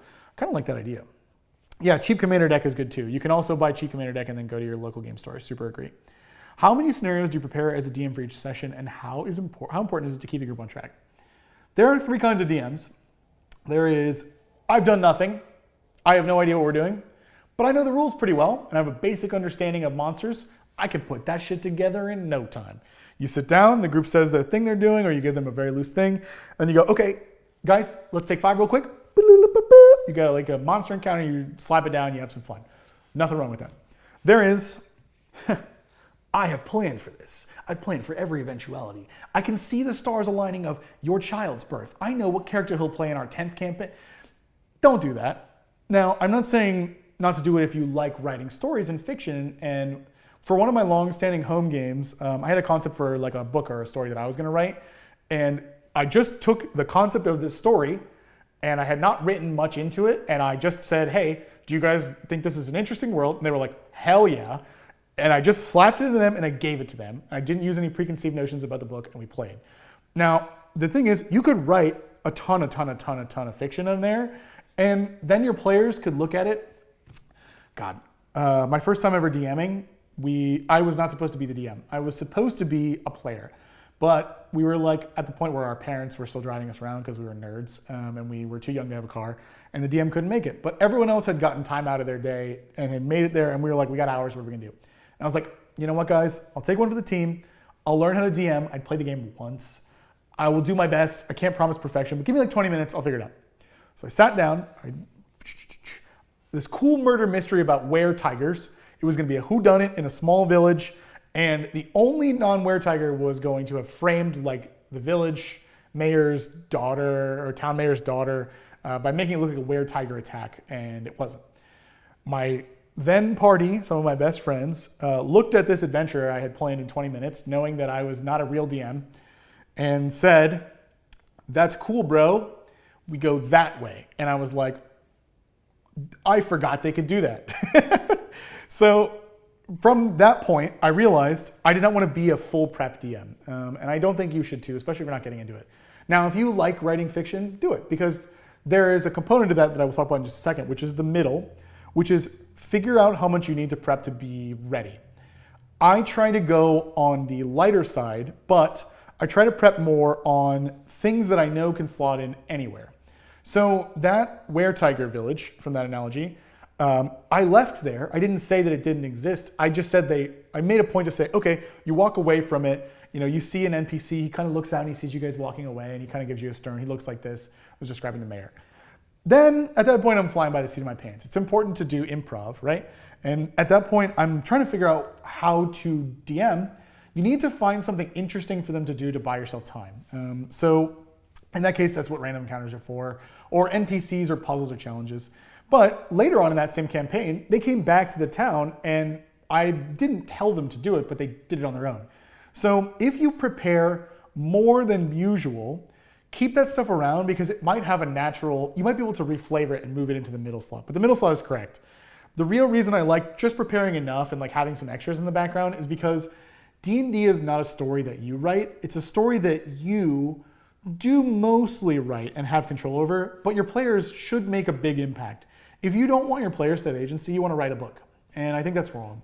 And so what I do is I try to give them like if you were standing in this room where I'm at right now, you can see the walls here, but you don't know what's happening outside. I try to give them this room, and then when they go, okay, I'm done, we want to walk out. When they get up to walk out, I am then writing the room outside.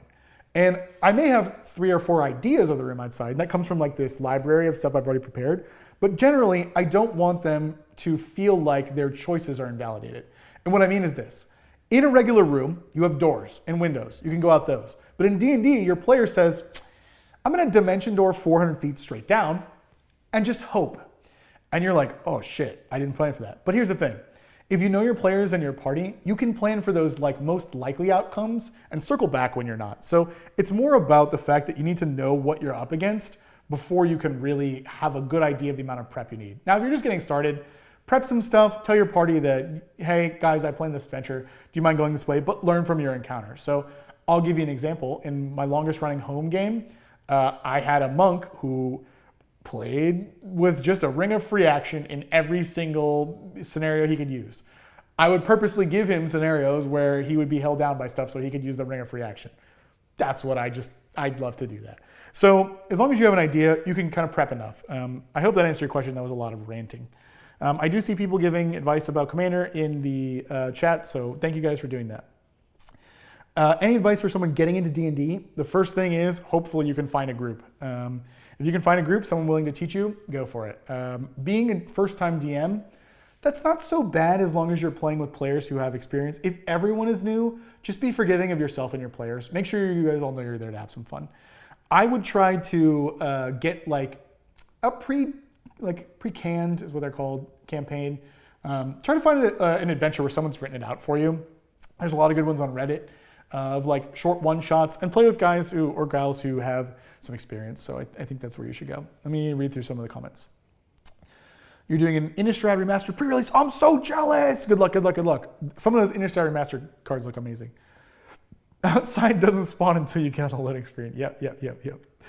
Let's see, a magic barrier that scrambles a curse to keep it crossed and to keep the goats contained so they don't eat. I like the idea of a meddling party that gave them like a containment barrier. That seems really cool. Hold up 1 second and DM just pulls a drawing kit. Yeah, true. I think that's one of my talents is like, as a DM is like, I realized very early on, I was kind of lucky to have my first experience be like, we're going the other direction. I realized early on that it's so important to have improv skills, or at least a way to manage people's expectations. They're like, hey, I'm not good at this, give me 5 minutes. I'm more of I pretend like I've had it all the whole time, because I have, obviously. And getting to the point where you can recognize where your characters might go, it gives you a heads up. So there you go. So you would recommend, I think there are one-shots for new DMs and players. I'm actually curious. Are you planning to be a new DM or a new player? Maybe I can give you a little more specified advice. I think I see 2 people asking about it too. So just curious, if you're just trying to get into D&D in general, the easiest way to do it for sure is to be a player in an existing group.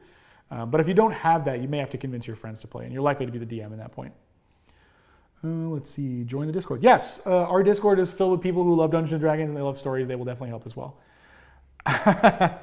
Vincent, honestly, your question to propose a D&D campaign as a work-related activity to do in the office is not that far out of the reach. I have a few friends who have worked in like larger firms or tech firms.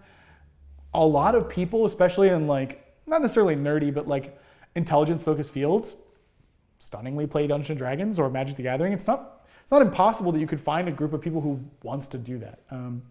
So first and foremost, I would just ask in the break room, hey guys, anyone play Dungeons & Dragons? Or, hey guys, you play Magic the Gathering? I mean, you'll probably see that a lot. And I do know of some workplaces that I've gone to that have D&D with their coworkers or friends after hours, even like, I don't want to name any names, but a pretty prominent company in the United States where they'll like stay afterwards on Thursdays and like play D&D with each other. So it's making a pretty meteoric rise. You know what's crazy is like even Time Magazine had an issue of D&D with Critical Role. Like, guys, it's in Time Magazine. People know what it is. So feel free to reach out and ask people. Ooh, Rick and Morty D&D set. That's kind of cool. I think that's a good idea for a premise. Hello, new people. Yo, D&D with Chick-fil-A coworkers is awesome. Yeah, you just got to ask. That's really, really cool. God, man. It's like, I don't know. I mean, I give a lot of credit to like the larger groups of like content creators. So like Critical Role, The Adventure Zone, and obviously Dimension 20 and all them, like who kind of showed that it was like, I'll give some perspective. My family came from a pretty strict business upbringing. They didn't really understand what Dungeons & Dragons was. They kind of assumed it was a video game where you sat like alone and like played a game in the dark, you know, with the hoodie, like the anonymous looking guy. They didn't realize that you sit down with a bunch of people and you tell a story together, and it's not like that at all. It's actually a pretty social thing, right? And so those content creators I mentioned, and many, many, many, many more, please forgive me for not naming them all here, there would be a lot, have kind of popularized like what it looks like to be either a Dungeons & Dragons player or to play Dungeons & Dragons. It's just hanging out with your friends or making new friends, hanging out with them. After that happened, and like we kind of got away from like the mystique, it's pretty cool now to be like, hey, does anyone play D&D, or like know people play D&D? Because, spoiler alert, people who play D&D, they love to talk about it. This guy included. I don't know. God, I love Dungeons & Dragons. We did that at GameStop. See, that's cool. Ooh, the Fae is the milk curse. Interesting. So, got it. I love this Fae thing. Thank you, thank you, thank you, thank you, thank you. You're my third favorite voice member. I'm standing on a podium, I'll take that. Guys, we have this place called the Bottom of the World, and it is some kind of Feywilds, you know, Fey-run woods kind of area. When I put it there, I said it was a defunct mining camp, which had been abandoned for some reason. I really like the idea that the Fae chased them out. This was some kind of predecessor and cursed them on the way.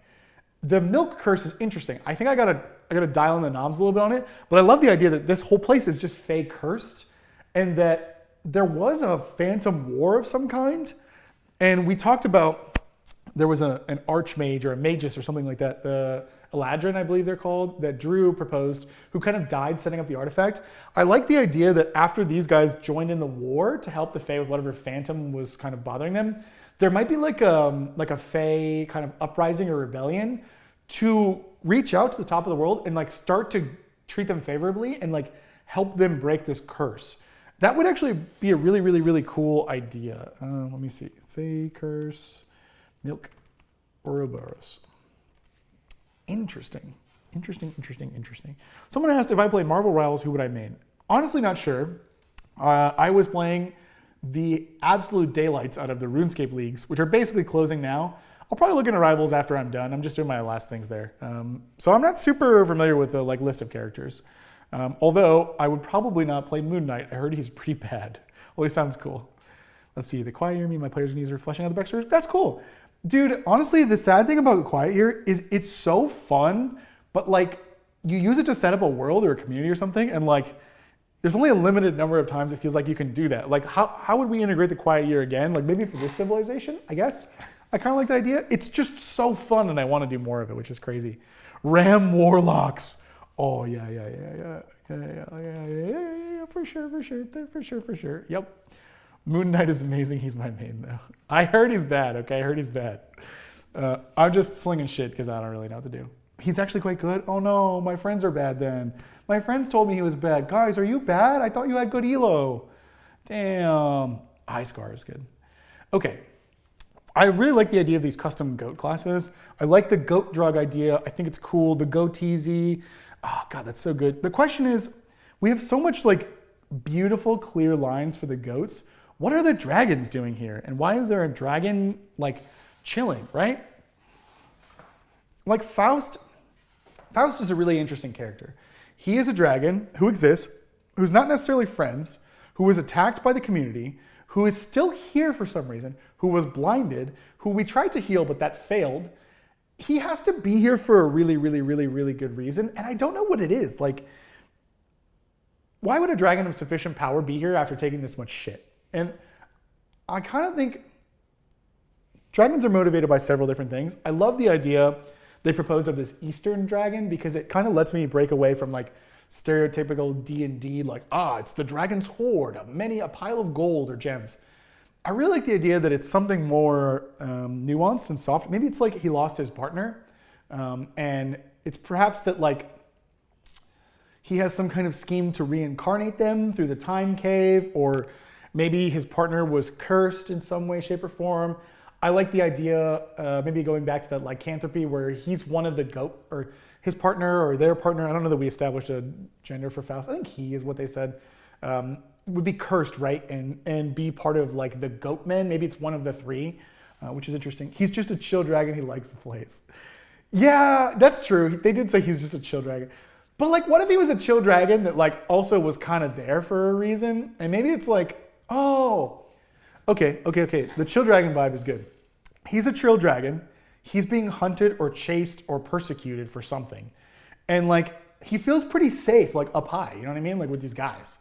So maybe it's that he's protecting the mines. Yeah, I could do that. I kind of like the idea that, ooh, whatever is after him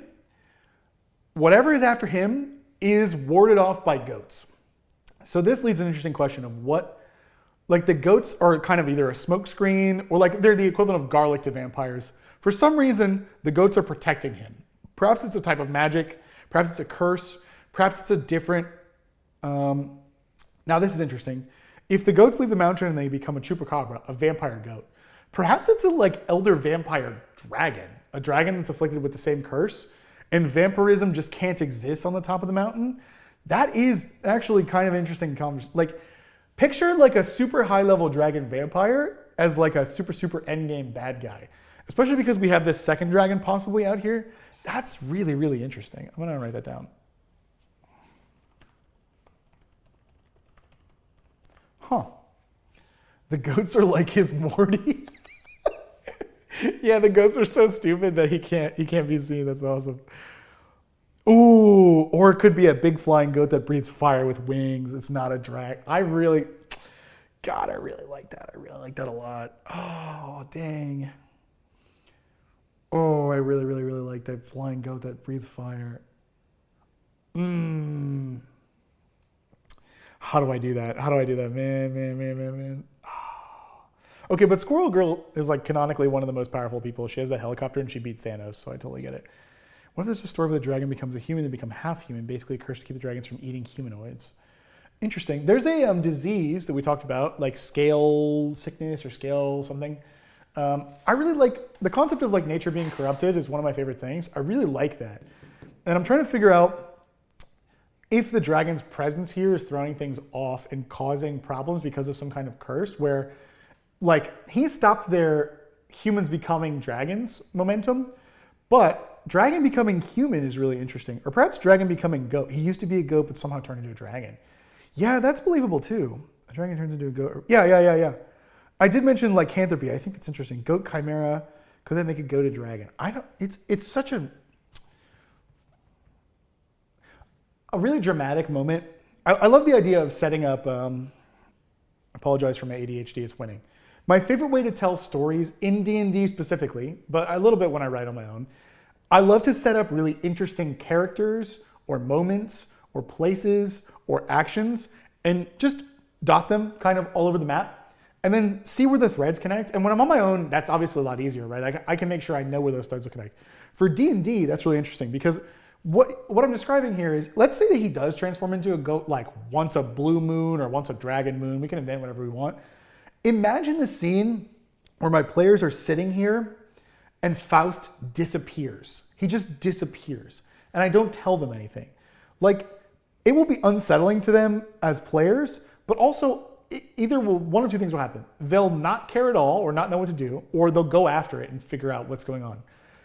It would be really interesting if he came back as like a flying goat chimera. Like, that would be crazy.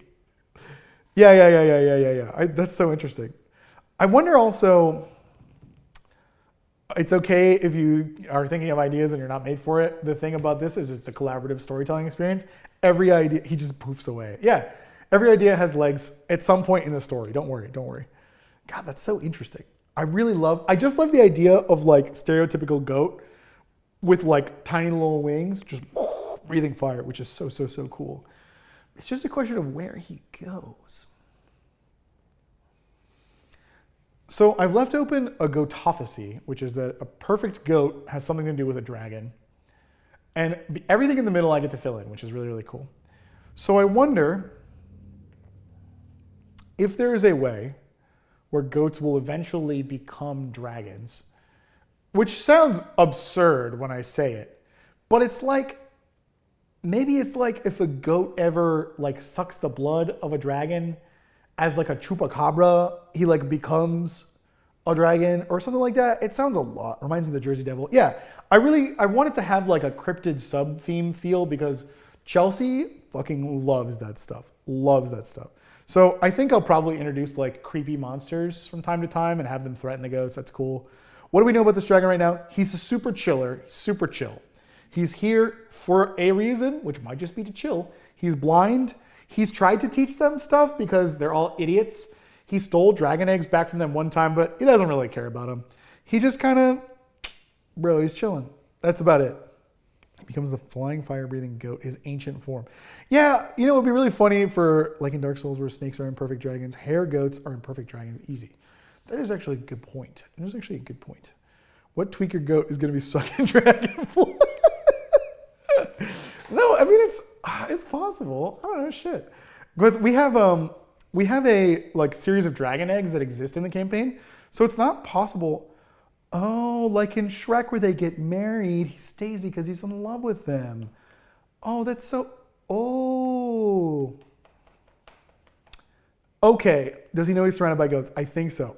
This is actually so funny. Thank you. I kind of really want to do the Shrek thing, which I think I know is like been suggested once or twice. He's definitely here because he has a crush on a goat, right? Like, he was a perfect goat, but he was experimented by the fate range of dragon. That's why he kind of chills out, hoping. Okay, yeah, I actually like that too. Maybe it's possible he wasn't always a dragon. Right now, in his dragon form, he exists, and he's like, he totally has like a crush on a goat in town, like a little Shrek action. But I also think like dragons totally do that thing where they just polymorph into whatever they want, and like then you get the bards involved, and like I'm just saying, I love love. I think it's kind of funny. I don't know what they would do. The idea, Shrek is love, Shrek is life. I agree. I love the idea of just leaning over like this and telling Chelsea that like she sees the dragon like clearly like blushing when a goat goes by, which is fantastic. So I kind of really like that Faust has a crush on a goat. I don't know which goat though. Here's the thing. If Faust had a crush on a goat, I have three options. Make it a nameless goat, blank canvas. It's something, the party can help me fill it in when we go by. I can give them hints that I'm looking for that, which is cool. I like that idea, but then there's the other two. It's a goat with pedigree. It's like, you know, the goat of the, we'll call them the ram horns, which is, or the, let's go with the, like anvil hooves, which is like the blacksmith family. I'm just making this up as I go. And like he, you know, they've been in town for generations, and you know they've always been here. And he really likes this goat because he's like a hardworking he, she, they goat, whatever the goat gender might be, are a high functioning, hardworking goat, right? And that would be cool because there's already two stories there, and the party can kind of jump in, which is cool. Yeah, he transforms into an old blind goat, bro. Okay, you're the scene in which the party discovers the goateezy happens after Faust disappears. And it's the reason they go find the goateezy. Faust is a blind old goat in the bar, chatting it up with one of the goaties. And they're hitting it off. Oh, bro. The goat that owns the goateezy. That's so good. Or he fell in love with the bartender. Chat, he fell in love with the bartender. Oh my God. Right, Donkey from Shrek, absolute cinema. I agree. Oh my God, that's so good. That's so good. Oh, okay, that's so funny. Because if I give them a goat with a story, then the party gets to jump in and like, there's two stories that exist, and they get to just boom, or accept the stories and like just be an audience, or they get to mess around with it. It's kind of cool. The third option is, let's say there is a goatsy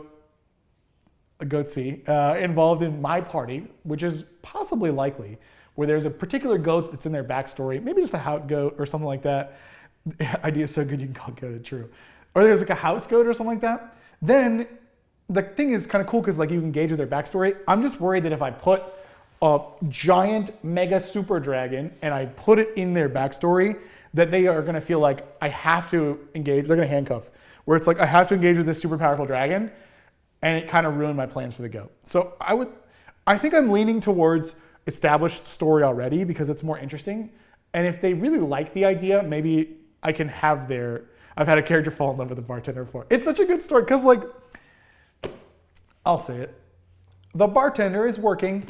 Let them work. Now, I have heard a fairy tale or two about the bartender falling in love with a patron. Very rare, and don't do it, they're working, but it does happen. It's just funny for like Jen and G-Pain. Oh my God. Bro, G-Pain is crazy. Oh my God, the T-Pain goat. Bro, that's so funny. All right, so G-Pain, the goat T-Pain, is singing at the Goateasy when basically this goes down, right? He's in love with the bartender. It's just so funny that like an epic level dragon falls in love with like, I'll give the goat the benefit of the doubt. It's like a level 1 goat, maybe level 2 for being real honest. Because it can like move its hooves and like serve goat drinks, I guess. Oh my God, can you imagine a goat that like does that thing with the deer where it pulls off the hoof and it's got like fingers? Holy shit, that's so fucking funny. He's blind, doesn't realize he's a dragon. He just thinks he's a really big goat. Oh, that's actually so cute. I like it being a donkey from Shrek, where it's just an awakened animal. No explanation, yeah. Dude, one goat being donkey, like in episode 1, game 1 or whatever, there's just one goat that's like fully sentient and speaks common. He does not speak goat. And like the explanation can be that he's like, I don't know, exiled from the faith of the full moon, or like some kind of magical accident with the other goats, or they like ousted him. That's so funny. And he just like speaks common and like he thinks he's a person. Dude, a goat that like has a job, I don't even know what he would do. What would he do? Like, oh, he eats the grass and other like flora in town to like make the paths and stuff. That's actually so funny. Do they serve finely aged goat milk? Of course they do. Bro, you guys are great. Thank you. This is so funny. This dragon really has layers. Yeah. The bartender is also a dragon, but disguised as a goat and forgot they were a dragon. Okay, now it's just the Spider-Man meme where all the goats are dragons, all the dragons are goats, and they're all like... Also, I saw it go by earlier. Thank you for whoever commented my haircut. I just got it. I'm very happy with it. That's really funny. Honestly, if this is a time cave... So it's hard to do a twist on a time cave because it already does such ridiculous stuff. But what if it wasn't actually a time cave? What if it was a dimensional cave? We could do some kind of weird thing where there's like repeated close by dimensions that like Faust is a... Whoop. Oh no, my vest. Oh no. Oh, I'll need that. Faust is a dragon on top of the mountain, and the society is a pile of goats. There's a nearby dimension where Faust is a goat on top of the mountain, and the society is a bunch of little dragons. It could be that like some or more of them have spilled out from these, and they exist in a way that they don't remember anything, and that's why there's so many like weird... Like a goat man is like the third permutation, where like there's a really big human and there's goats in the town, or something like that. That could be kind of cool, actually. You know what else has layers? Onions. Onions have layers? I didn't know that. That's sick. Oh, the goats again. Maybe the goat slash... Yeah, exactly, like an amnesia thing. We already did amnesia. Ooh. Yeah, the steel hooves have an amnesia guy. I wonder what that could be. Steel dragons are known to polymorph and lock away. Holy shit, okay. Steel dragons are known to polymorph and lock away their memories. There is a particular series of people in this town called the Steel Hooves, and one of them, because the rest of his family was potentially slaughtered by the goat man, has come back to town and doesn't have his memories anymore. Anyone seeing this? Anyone seeing this?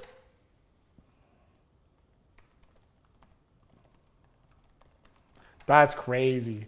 The time cave is doing a hot dog god shark. Okay, so I really love the pantheons, or like the gods or the deities of various worlds. There are a bunch of them. There's a bunch of good ones. I would say my favorite ones are probably Galarian from Pathfinder. I really like those guys. But also some of the more classic ones too. Usually, I will write custom gods for every campaign setting. And the idea is, I don't like that there's just like a god that is generally this, and they exist and they do all that stuff. Religion is one of the more interesting things about humans as a whole, right? We think about where you are currently sitting today. Rewind time 10, 100, 1,000 years. Think about the number of religions that have risen and fallen in that time where you're at. And they are kind of like a fingerprint of each individual society and like what they come to believe. Now, picture a world where the gods are actually real and they do give magic.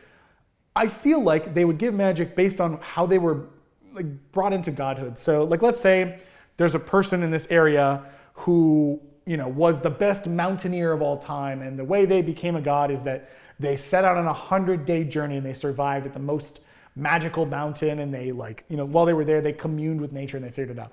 Well, there would be like some kind of cool like goat god in that way who has like goat related like domains, explanations and stuff like that. So I think that's really, really cool. And I think it's kind of stripped away when you just say, okay, I'll play the regular gods. Like, you know, let me know if you have anything you want. So that's kind of why you usually see, like if it's my campaign, I'm okay with people playing like regular gods from whatever setting they want. That's okay. But I would rather do something special to make it feel interesting and like, we don't have to work with fiction that's already there and like be like, oh, no, actually the god prefers this. You did that. That's wrong. I like the idea that I can work with the player and be like, tell me more about this deity and we can run with it. Cool. Oh, like Pan, the goat man. Yeah. God, a satyr god would go crazy. Yeah. Play a character with secretly a steel dragon. That's super good. The haircut looks good. Thank you. God, that's so good. It's so interesting. Yeah. History and religion. I think it's really cool. I love history. I love religion. I love societies. I super love, like even like the ancient religions, like giving like religious reasons to not have particular like dietary restrictions because they were safer is really, really, really cool.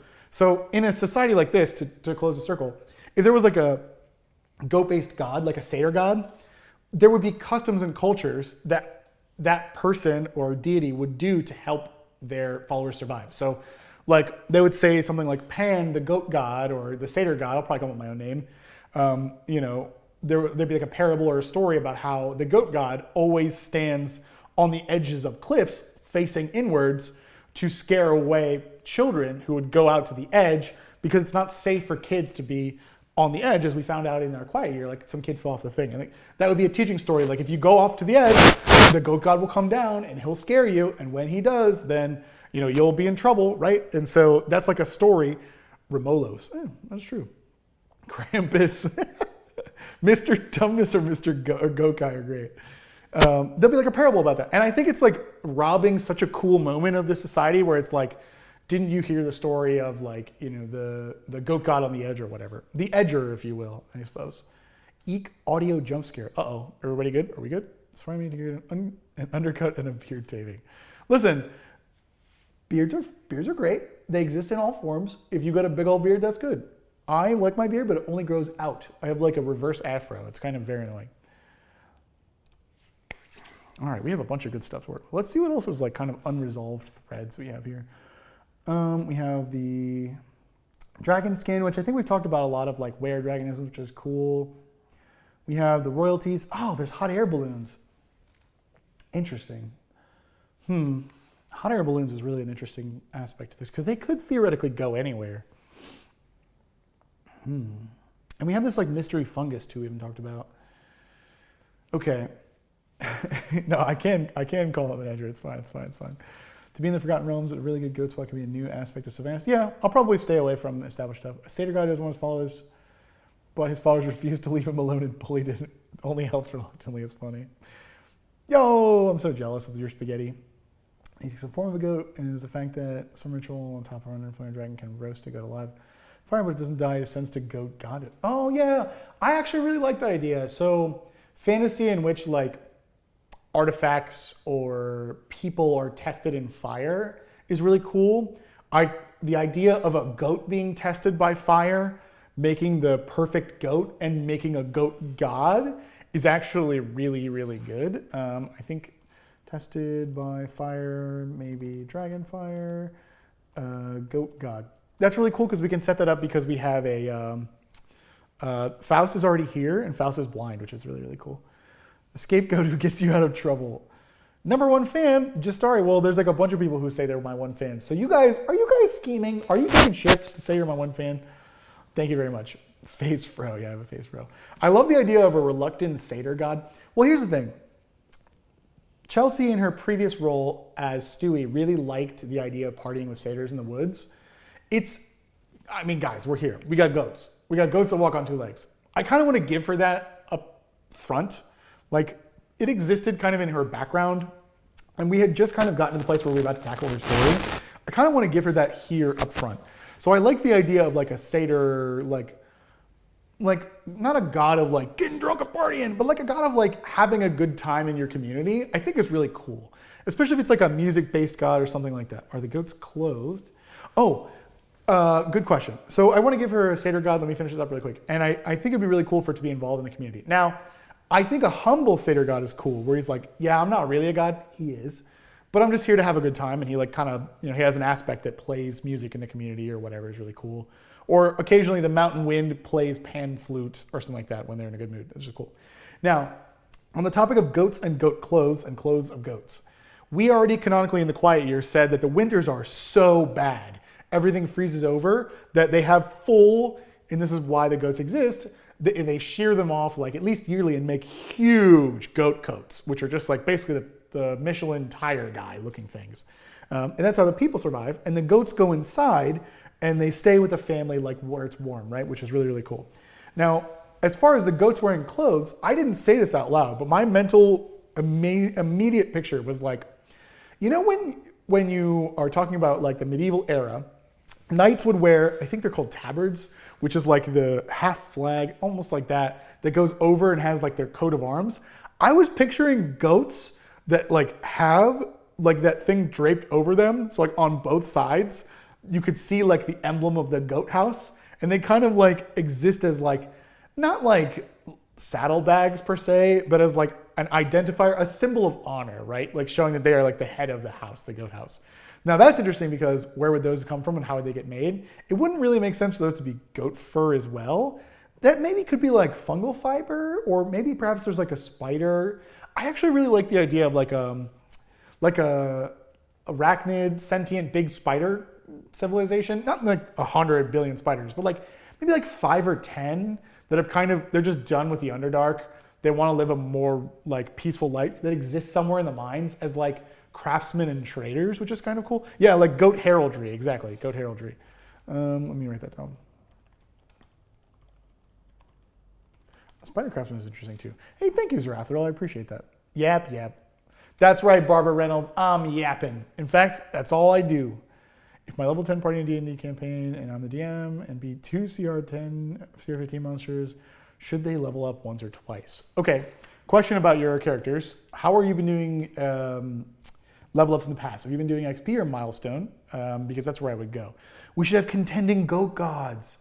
Yes, that's kind of where I was going with the 3 goat men. I like the idea of like diametrically opposed or trimetrically opposed goats and ideals of the perfect goat. I think that's really good. Opposing goat gods. Maybe they're like aspects of different goats. One's the satyr, one's something else. Underground in the woods, a gigantic lab that creates the perfect goat man. Oh, like that, the maze? Goat maze is interesting. Kind of like that idea. XP is the goat. It hasn't been for me. I don't think it's bad. But it rewards different play than I want. XP is something where your players can look at like a human in town and be like, if I expend one of my 2 fireballs today and kill that guy, I will get a number for that. Excellent. And they just kill him. And now, not every party is going to do that, but it does come out that way where like if they run into like a band of goblins on the road and like the goblins are like part of a quest for you to like kind of uncover a bigger plot hook, they're more inclined to like kill stuff. I think milestone level ups, we started the campaign at level 3 and gained 7 levels already. How long has your campaign been going? The other thing is, if they beat 2 CR15 monsters, which is really cool, 2 things. One, if the challenge was easier for some reason, like let's say that monster was weak to like their number 1 primary thing, I'd be like, eh. Yeah, they both exist, that's good. I'd be like, eh. And 2, when you're doing milestone, it's really on you, the DM, to look at an event and say, is this relevant to my story? Do I want to celebrate this as a story beat? Is this important, or was this just a fun fight? And if it was a fun fight, like if it's been a while, I'd be like, okay, like guys, we've been stuck here for a while. Yeah, I agree. Go with the one your group wants. If you've been stuck here for a while, like I'd see it. But for me, it's like, is this a way I can build dramatic tension, or is this a way I can celebrate the choices of the story, or is this a way I can really celebrate a success Those are the reasons I would want to level up. So I ask you as the DM, like, what do you think? A quadrupedal tabard is usually called a caparison. I've never heard of that. That's cool. Thank you. I did not know those existed. Let's see. Yeah, I like I just want to make music and dance, y'all are harshing my vibe, is like that. I described the 3 goat men. Maybe they're aspects of 3 goat gods. Or, the 3-faced goat that Chelsea brought up. I like the idea maybe that it's 1 goat god and then he has 3 heads. And when you see the goat god, he has, like, it is 1 goat, but he has 3 heads. And it's like wrath, grass, and like questioning or like curiosity, right? So this one's like, I always want to eat grass and chill. This one's like, I always want to fuck shit up because I'm a goat. And this one's like, I don't really care. I don't really know what's going on. Fainting, right? I like that idea. Let's see. Wrath, curiosity, and chill. Grass. Interesting. Literally a yapaholic. That's true. I'm addicted to yapping. But also, I challenge you, what is content if not long form yap? Who is playing in the new campaign? It is an open invite to anyone in the warehouse or anyone in the crew, anyone you've seen on screen before. It will just have to do with what's going on that week and who is available and who wants to play. So I would expect more often than not to see Chase and Aaron, or at least one of them, because they will often work together to pass along their workload. I would expect usually to see Chelsea, although when her projects come up, she's pretty busy. Definitely expect to see Drew. Zach, I think, is going to be running tech for this one. And then some cycle of Danny, who would love to play, but he's very busy. Matt, who would love to play, he's very busy. And Charlie, the most busy of all. So I would expect to not see him very often, although he's welcome to whenever he wants. So that's kind of where we're going to be like. 3 Billy Goat Scruff is Bridge Troll. Yeah. The goat god is a giant goat dragon hydra thing. Yeah, I like that actually. A goat with the body of a dragon is interesting. Let's see. The goated aspect of confusion. Yeah, the goated aspect of confusion is really funny.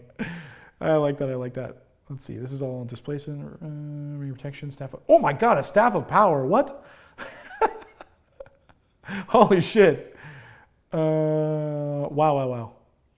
I think your shirt rubbed against the mic. It's possible. Sorry, I apologize. That's a crazy amount of loot. It sounds like you guys are pretty high level. 12 items to fight 2, so maybe the next fight you have a level up. One thing I like to do with the party is, sort of mentioned, is your next fight like more narratively relevant than just a big fight? Because what you can do often is be like, whoa, guys, huge fight, that's crazy. But we're almost at the bad guy's lair.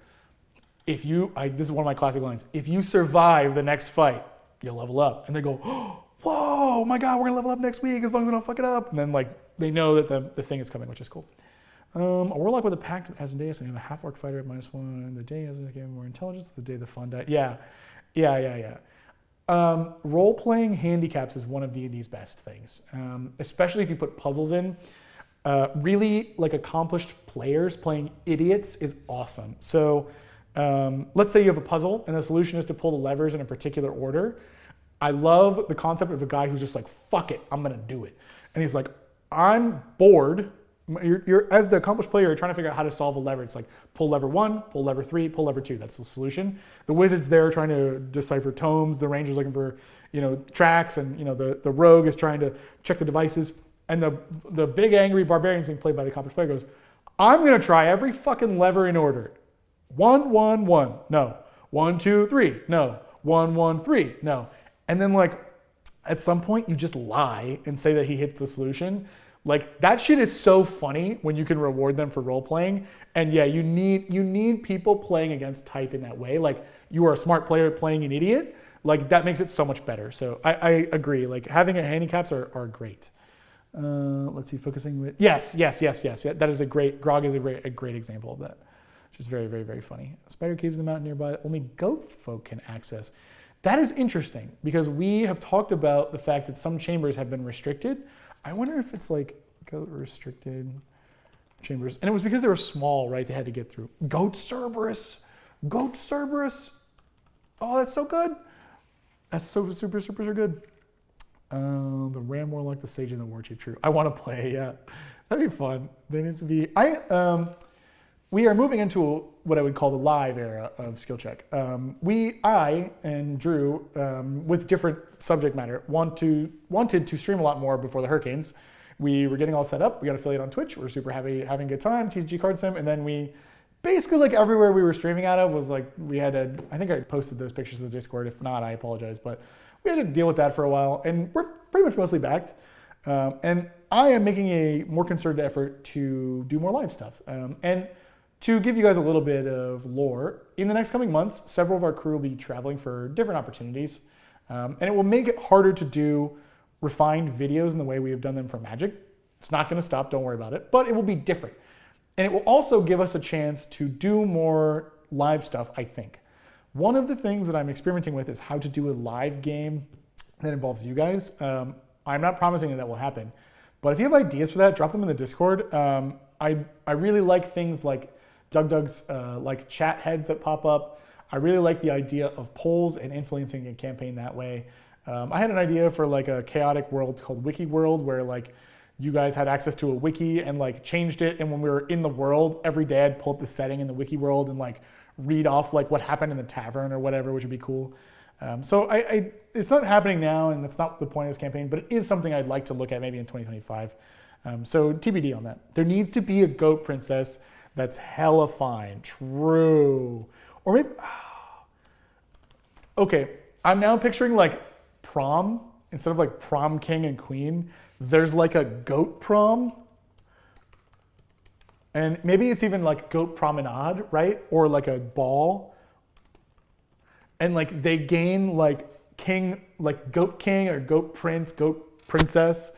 Oh my goodness, that's amazing. Oh God, that's so good. And then like they have to wear like a little crown for the rest of the year. That's so cool. What other tabletop pen and paper game systems do you like to run? I have way less experience with everything that's not D&D. I have played a lot of Pathfinder. I really like the customization in that system. And I like the action system. I think it's really cool. It is definitely for way different audiences and way different players. 5e is way more simple and story focused. Pathfinder is for like way more, not invested, but like willing to sit down and focus on the numbers. And that's fun for a lot of reasons. The other thing that I've only run once, but I played in a lot, not a lot, but a good amount, that I really hope will make a resurgence on this channel is Call of Cthulhu. Really, really, really love Call of Cthulhu. I think it's super, super cool. Let's see, can't wait for more skill check. Thank you. I'd love for us to do a big community sesh, be different groups, and we meet up eventually. Yeah, I think that'd be fun. Chat needs to effectively be wild magic. That's true. I think it's super, super good. That's one of the, I want to try and get the Discord especially involved more. I really like the idea of like goat thoughts being like a thing we do. One thing I think would be really fun is we've established there's a billion goats in the village. There's just goats. I love the idea that every unique Discordian can just say, if I was a goat, I would be this. Here's my purpose in Goat Society. And I'll just roll to do what your goat, like, they're like, we come across a goat, we speak with animals. I'll just roll. I'll say it's one of you guys, and like I'll give your goat synopsis and throw you in the story. I think that'd be really cool too. I'm gonna set myself a little reminder actually. I'm gonna post that as the question of the day, like maybe tomorrow. That'd be really funny. Oh no, I have a phone. Okay, that'd be super, super cool. Would we ever do 40K stuff on the channel? Short answer, no. Long answer, maybe. 40K is really cool. I love the lore, I love the universe. The minis especially are such a big overhead and setup. I don't picture them really happening as like we're gonna play the game content on the channel. Now, it's not impossible because there are definitely Warhammer creators, I think I can say, I'm not saying who, that I know we would be interested in working with, and there's like some stuff in the works. So we might pop up from time to time. I think it'd be fun. Open to any form of actual play fundamentally, doesn't even be D&D, interesting. Call of Cthulhu would be cool. I would really love that. Sorry, Delirium. Thank you for bringing Leonard. Thank you. Nightwake, it's okay. This is a pretty chill chatting stream. I appreciate it. Cult of the Lamb for D&D would be hilarious. That's true. Doug mentioned. Yeah, Doug's great. I love his content. It's good. He's a super funny guy. Changing every trivia section to imply they might be a sorcerer. Yeah. I don't know. I think Wiki World would be really funny. I think that'd be super, super fun. A Journey Through the Sea. The sirens are goats. That's true. Any other passive thought? Every hour is a random attuned character just gets a goat thought. Yeah. Ooh. Okay. Your concept about the amulet of passive thought detection, where every few hours a random attuned character gets a goat thought. Amazing. Drew created the artifact, which tells you what you want out of it. Tells you what you want out of it. I mentioned very early at the top of the stream that somewhere, that has to come from somewhere. The artifact is either sentient, it's getting something from somewhere, or it's channeling something from somewhere. It's being told something from somewhere. I love the idea that the collective goat thoughts are what's steering it. They're what's steering it. So it's possible, goat thought, amulet. It's possible that what they're actually experiencing is not like a passive goat thought. It's like tuning into that magical radio that it is. That's really, really cool. I'm a chaotic neutral goat. I will do the most strange things. Okay, well, your Twitch name is actually Chaos Ghost. So I think you're a ghost and not a goat. It's very funny. Would you ever play the Warhammer 40K tabletop? Yeah, I think I would. It's a matter of learning and playing them. So I think that would be fun. I think it'd be a lot of fun. I definitely don't. I played like Dark Tide. I think the 40K lore is super, super cool. Let's see. Yeah, the idea of like the goats being like professional athletes. We have a, God, what was the name of that sport? Splunge, something like that. Aaron made a sport at the mountain place called Splunge, where what you do is you set up a ball basically on a golf tee and you just kick the hell out of it and see how far it can go. I love the idea that the best players are literally the goats, because there's like a couple goats who saw them doing it one day and like they're like, we got to do that. So now anytime they set up a Splunge game, if one of the goats is nearby, they just hit it way further than everyone else. And it can be like, I'm trying to think of like goat-based names for like LeBron James. Like, I'll have to think of like some way to goat flavor them. And they're just like the goat troublemakers that whenever the game's around, they just come around and mess with it. New watcher of Big Deck Energy, can't wait to watch your D&D. Thank you. I appreciate that, Atomic Wookie. We figured there would be some crossover with Magic and D&D. We're glad to hear it. You will certainly see the game evolve. Our episode 1, everyone was so nervous. So it definitely, everyone really gets into it by the end. I think they ended up being awesome. LeBron James, that's good. Goby long legs, that's true. That's awesome. Yeah, the goats run up and ram the ball and launch it 10 kilometers. Yeah, I love the idea that it's like not even close. For some reason, they can just do it 10 times more than usual. I think that's really cool. It's beautiful. LaHoof James, these are all good. I'm gonna write one down. Beautiful. Okay, let's see what else is undiscovered. Oh yeah, Patch's Stronghold. Oh, the Adventuring Guild. Okay, so there's like an up-and-coming adventuring guild to like come up with, oh, this is perfect. To come up with jobs and stuff like that they can build. Adventure Guild, retrieve lost goats.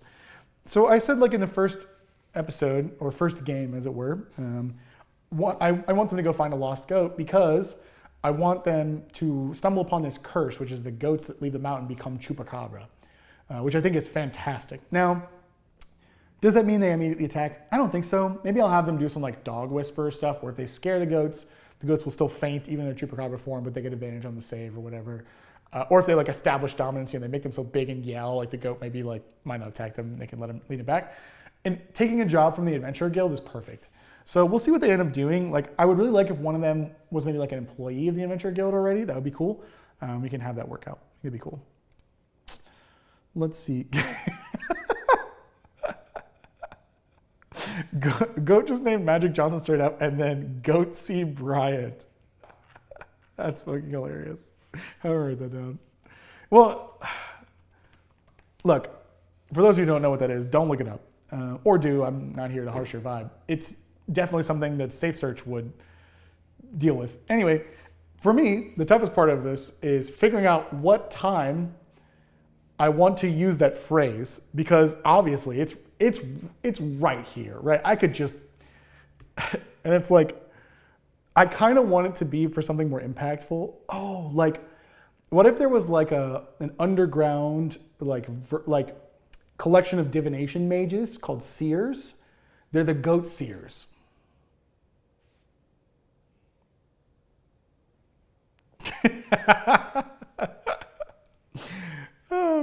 I'm gonna write that down. I kill myself. I need to get out of here. All right, the good seers. You know what that means.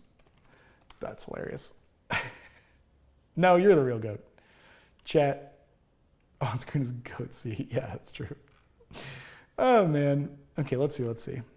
Oh yeah, we have the so Jason Longhorn is still gone, and he left to chase after Janet Goldhorn. That expedition seems like a more mid-level thing, right? Leaving the mountain and figuring that out.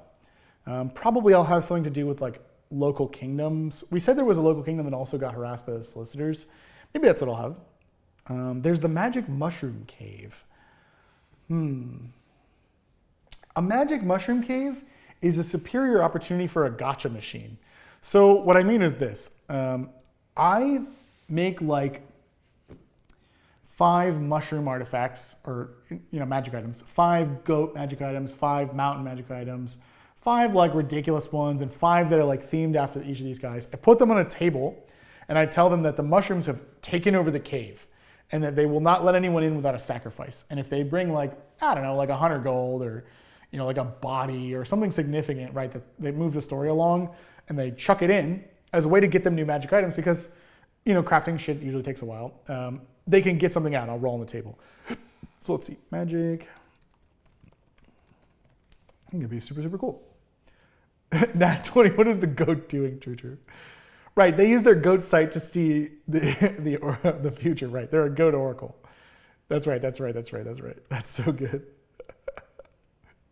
Thank you, I appreciate it. All of you guys sticking with me for goat seers, I really, really appreciate it. Poke you.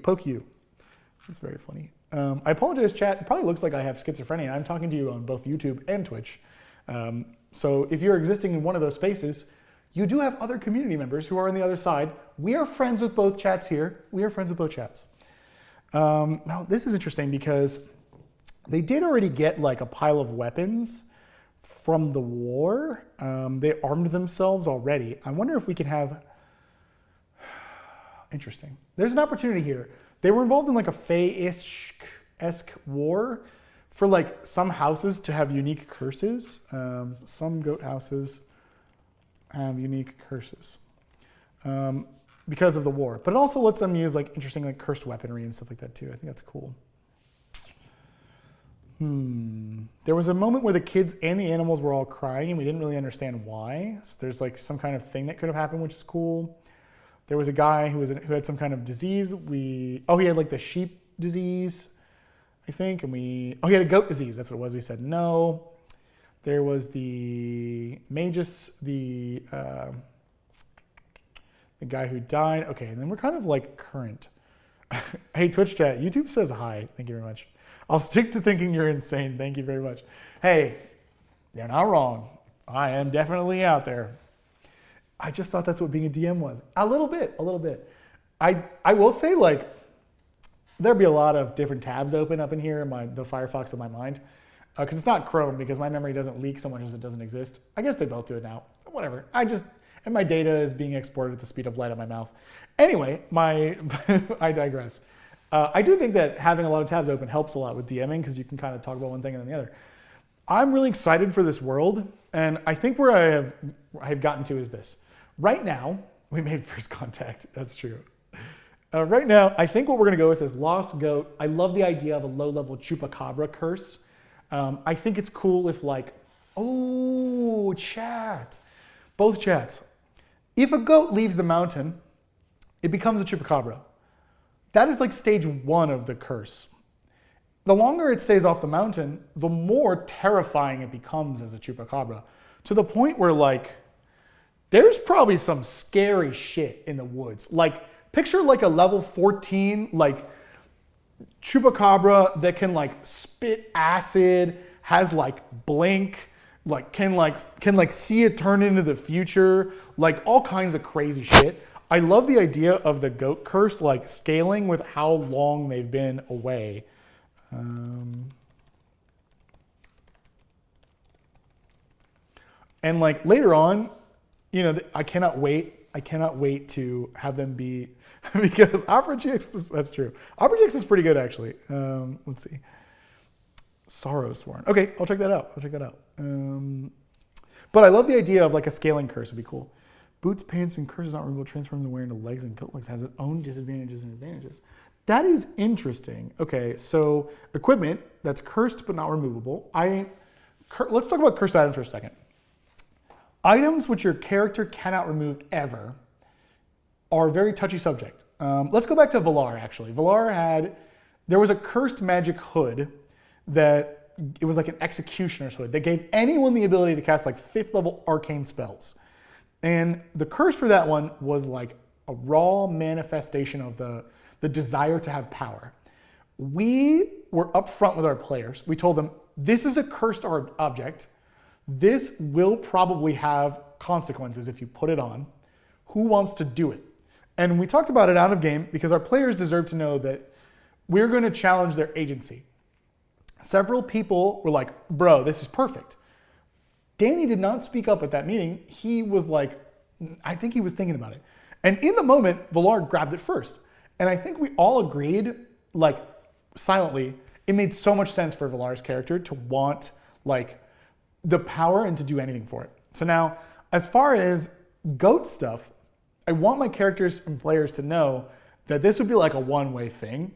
But I kind of think that like, if I offered like goat pants, that was just like shaggy ass goat pants, like, I don't know what kind of character Chelsea's gonna play, but if I was like, you permanently have satyr hoofs, she'd be like, brother, can I wear the whole set? Like, I think that'd be really, really, really funny. The Space Marine Chupacabra that spits acid. Yeah, I think so too. Flesh Taker. Yeah. Flesh Taker is good. I really like the art for that. That's super, super cool. Yeah, that's good. Flesh Taker, if you haven't seen the art, is like a creepy looking, like butcher-esque suit with like a goat, like nebulous, like goat animal head. It's really, really cool. Huh, okay, I have so much to think about. Ooh. Guys, is there like a cannibal like group that lives in the woods? Do the cursed goats back to normal after returning them out, or are there lasting effects of the curse? I think they gotta go back to normal. And I think that it's just like kind of a stasis point where as long as they stay on the mountain, it's okay. Now, it would be kind of lame if like, maybe it wouldn't be lame. I kind of like the idea. Picture this. There's like a mid-level scary Chupacabra. My party goes in, they fight it. It's a tough battle. But they position well and they get it to like the edge of the village. And like everyone's going down, fights are hard. But like the really strong guy gets the goat cabra by the horns and wrestles it over the line. And like, you know, he's like passing out, right? I think that's a really cool scene and I don't want to take them away from that. But the counterpoint is, if I bring them back to the village and they get better while they're in the village, it kind of brings up a cool It brings up a cool nuance where they have to hold it down. Like in all lycanthropy fiction, think about the werewolf guy or gal or whatever you may be that gets chained up on the night of the full moon. And it's like an exercise in like, how well do we prepare? Is everyone on board for this? Like, are they strong enough to break out? I kind of think it maybe depends on like the cycle of the goat wendigos that don't get affected by the goat curse as long as they eat goats. Ooh, that's interesting. I was thinking that they just had like a ravenous thirst anyway. Oh, what if when they go out, they become goat pacabras and the only blood that will satisfy them is like dragon blood. And if they drink dragon blood, they'll come back fine. But until then, they just chupacabra the shit out of everything. They just do everything. And so that's why maybe there's like this goatophacy, because when they find the dragon blood, they just come back into town. They're regular goats again. They're good. The goat pacabra poofing into a regular goat is so funny. Yeah, and the idea that they kind of go on this chupacabra, goat pacabra adventure until they're strong enough to like challenge a dragon is kind of cool. Cause like picture the goats like going into the forest and like battling it out as like a level 10, level 8 chupacabra. That's a pretty like devastating fight.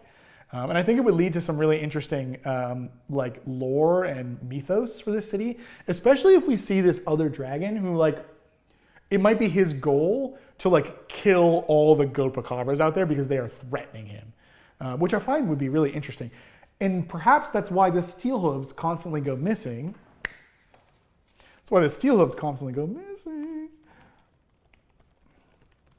There's a dragon out in the woods that fights the goat pacabras, but if they ever drink blood, they go back to normal, hence perfect goats and dragons, the goatophacy.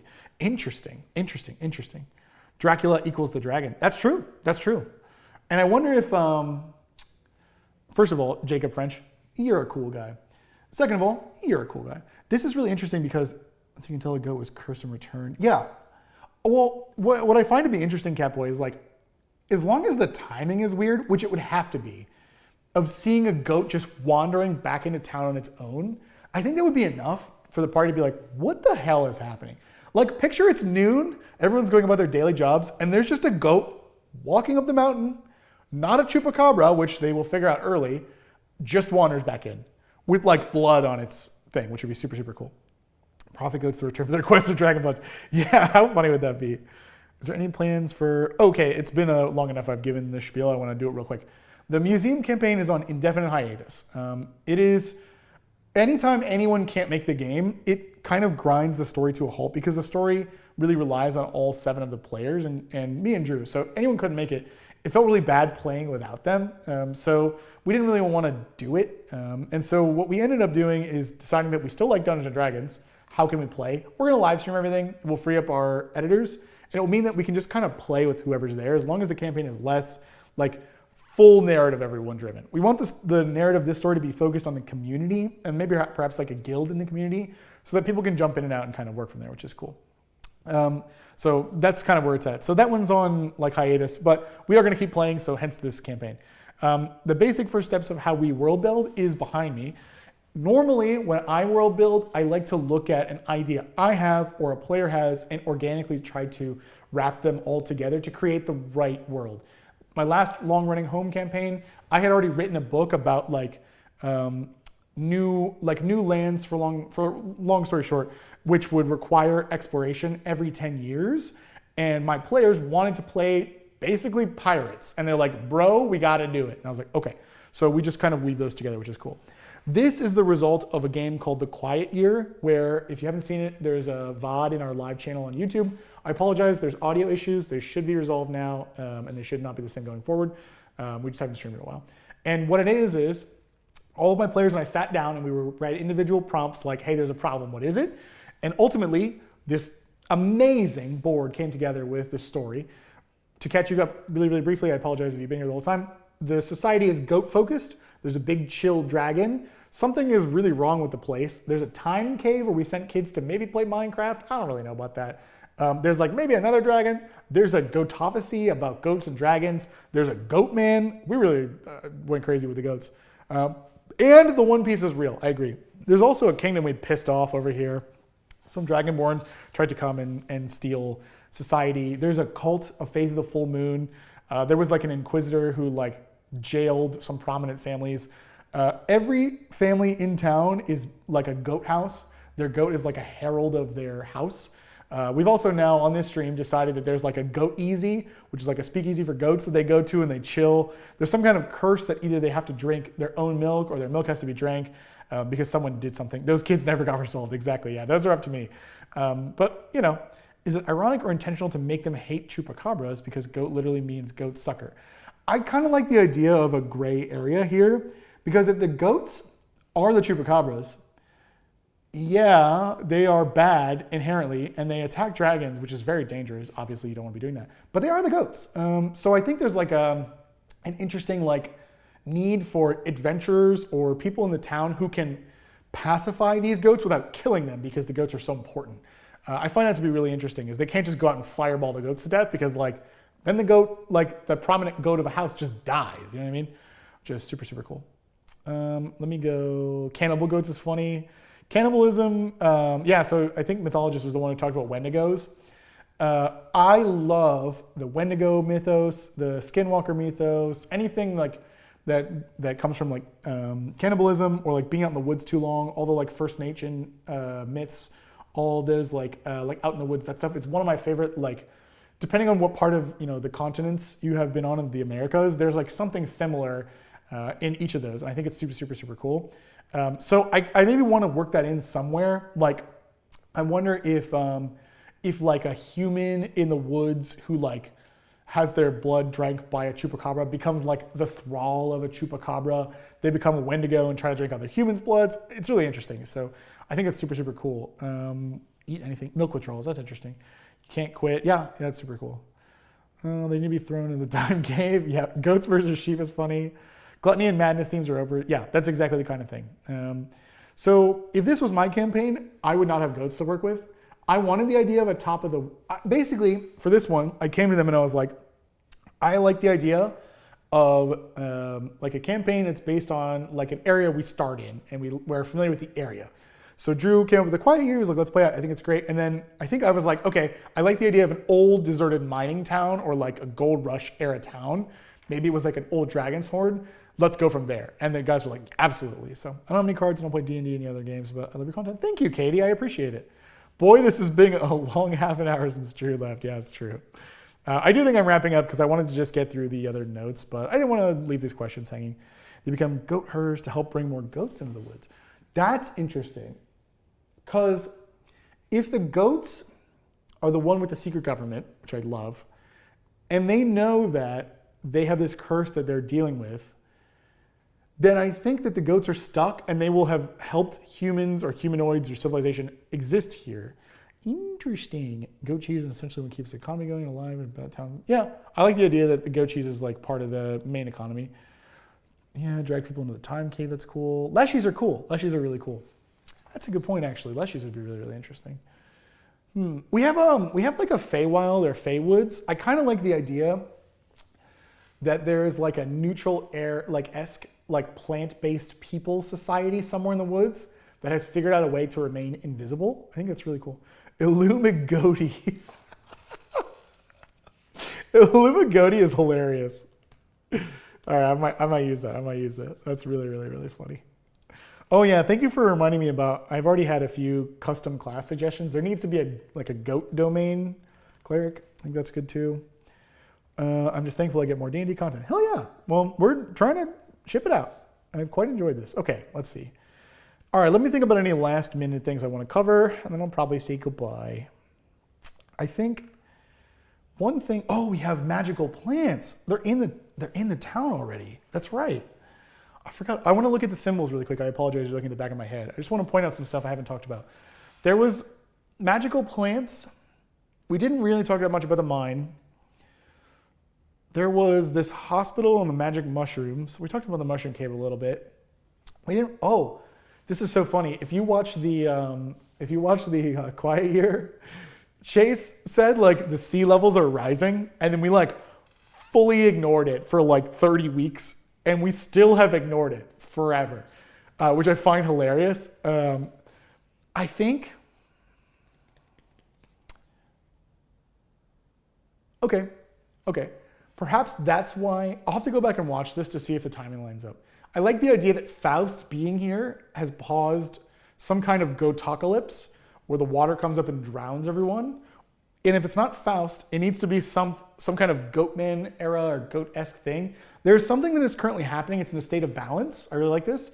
That is holding the water back or making it really slow. Just like real life, exactly why it's funny with the water. So I like the idea that they're doing something right. And I don't know if that's the dragon being where he is. I don't know if that's something that the Faith of the Full Moon is doing. Or maybe it's because the milking machine was gone and now that the goats are drinking it again, the like rising seas have stopped, which I think is cool. I also think there's plenty of room in there. We said there were magic plants that grew, and I don't think they talked about any of them being sentient, but that's such an easy leap for like magic plants in a cursed area. That might be cool. It's being raised by hot dog water added. Dude, if I have to be so careful with this, I would absolutely love to put Hot God in here. The thing is, Hot God is my biggest funny silver bullet, especially if Matt comes back to play the game. It would be so funny if I just had Matt, I didn't tell any of the players, I just had Matt come in and be like, and sit here and be a DM PC and just be Hot God and explain the reason that the world is like, the sea levels are rising is because they don't make enough hot dogs in their society. That would be so friggin' funny. But I have to be really careful because that impact happens one time. So I've got to figure out where I'm going to shoot it. I think that'd be really, really funny. Let's see. All about the long paragraph. You're going to read, paste it. I can get it. Let me see. Hold on. I promised I would read it. Uh-oh. Did I? Can you paste it again? Yeah, that would be. I would appreciate that. Okay, let's see. That would be, I know, that'd be super cool. I definitely think there's room for cameos.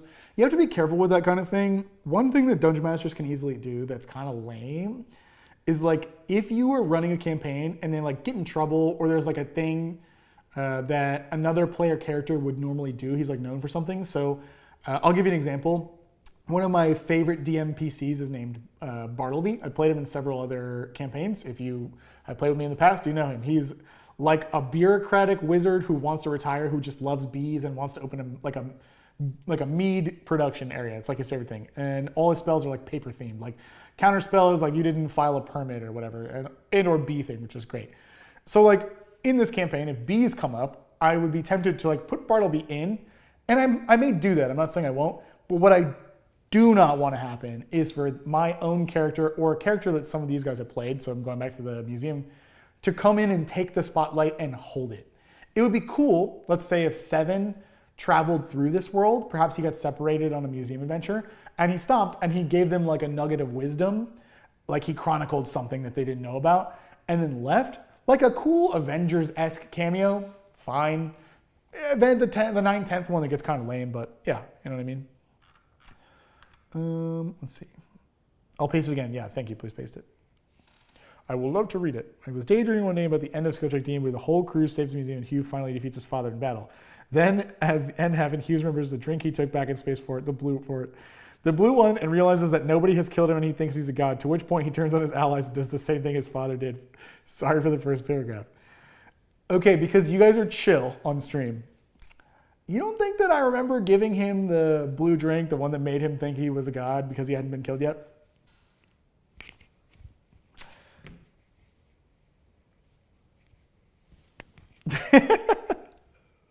Yeah, that's true. That's true.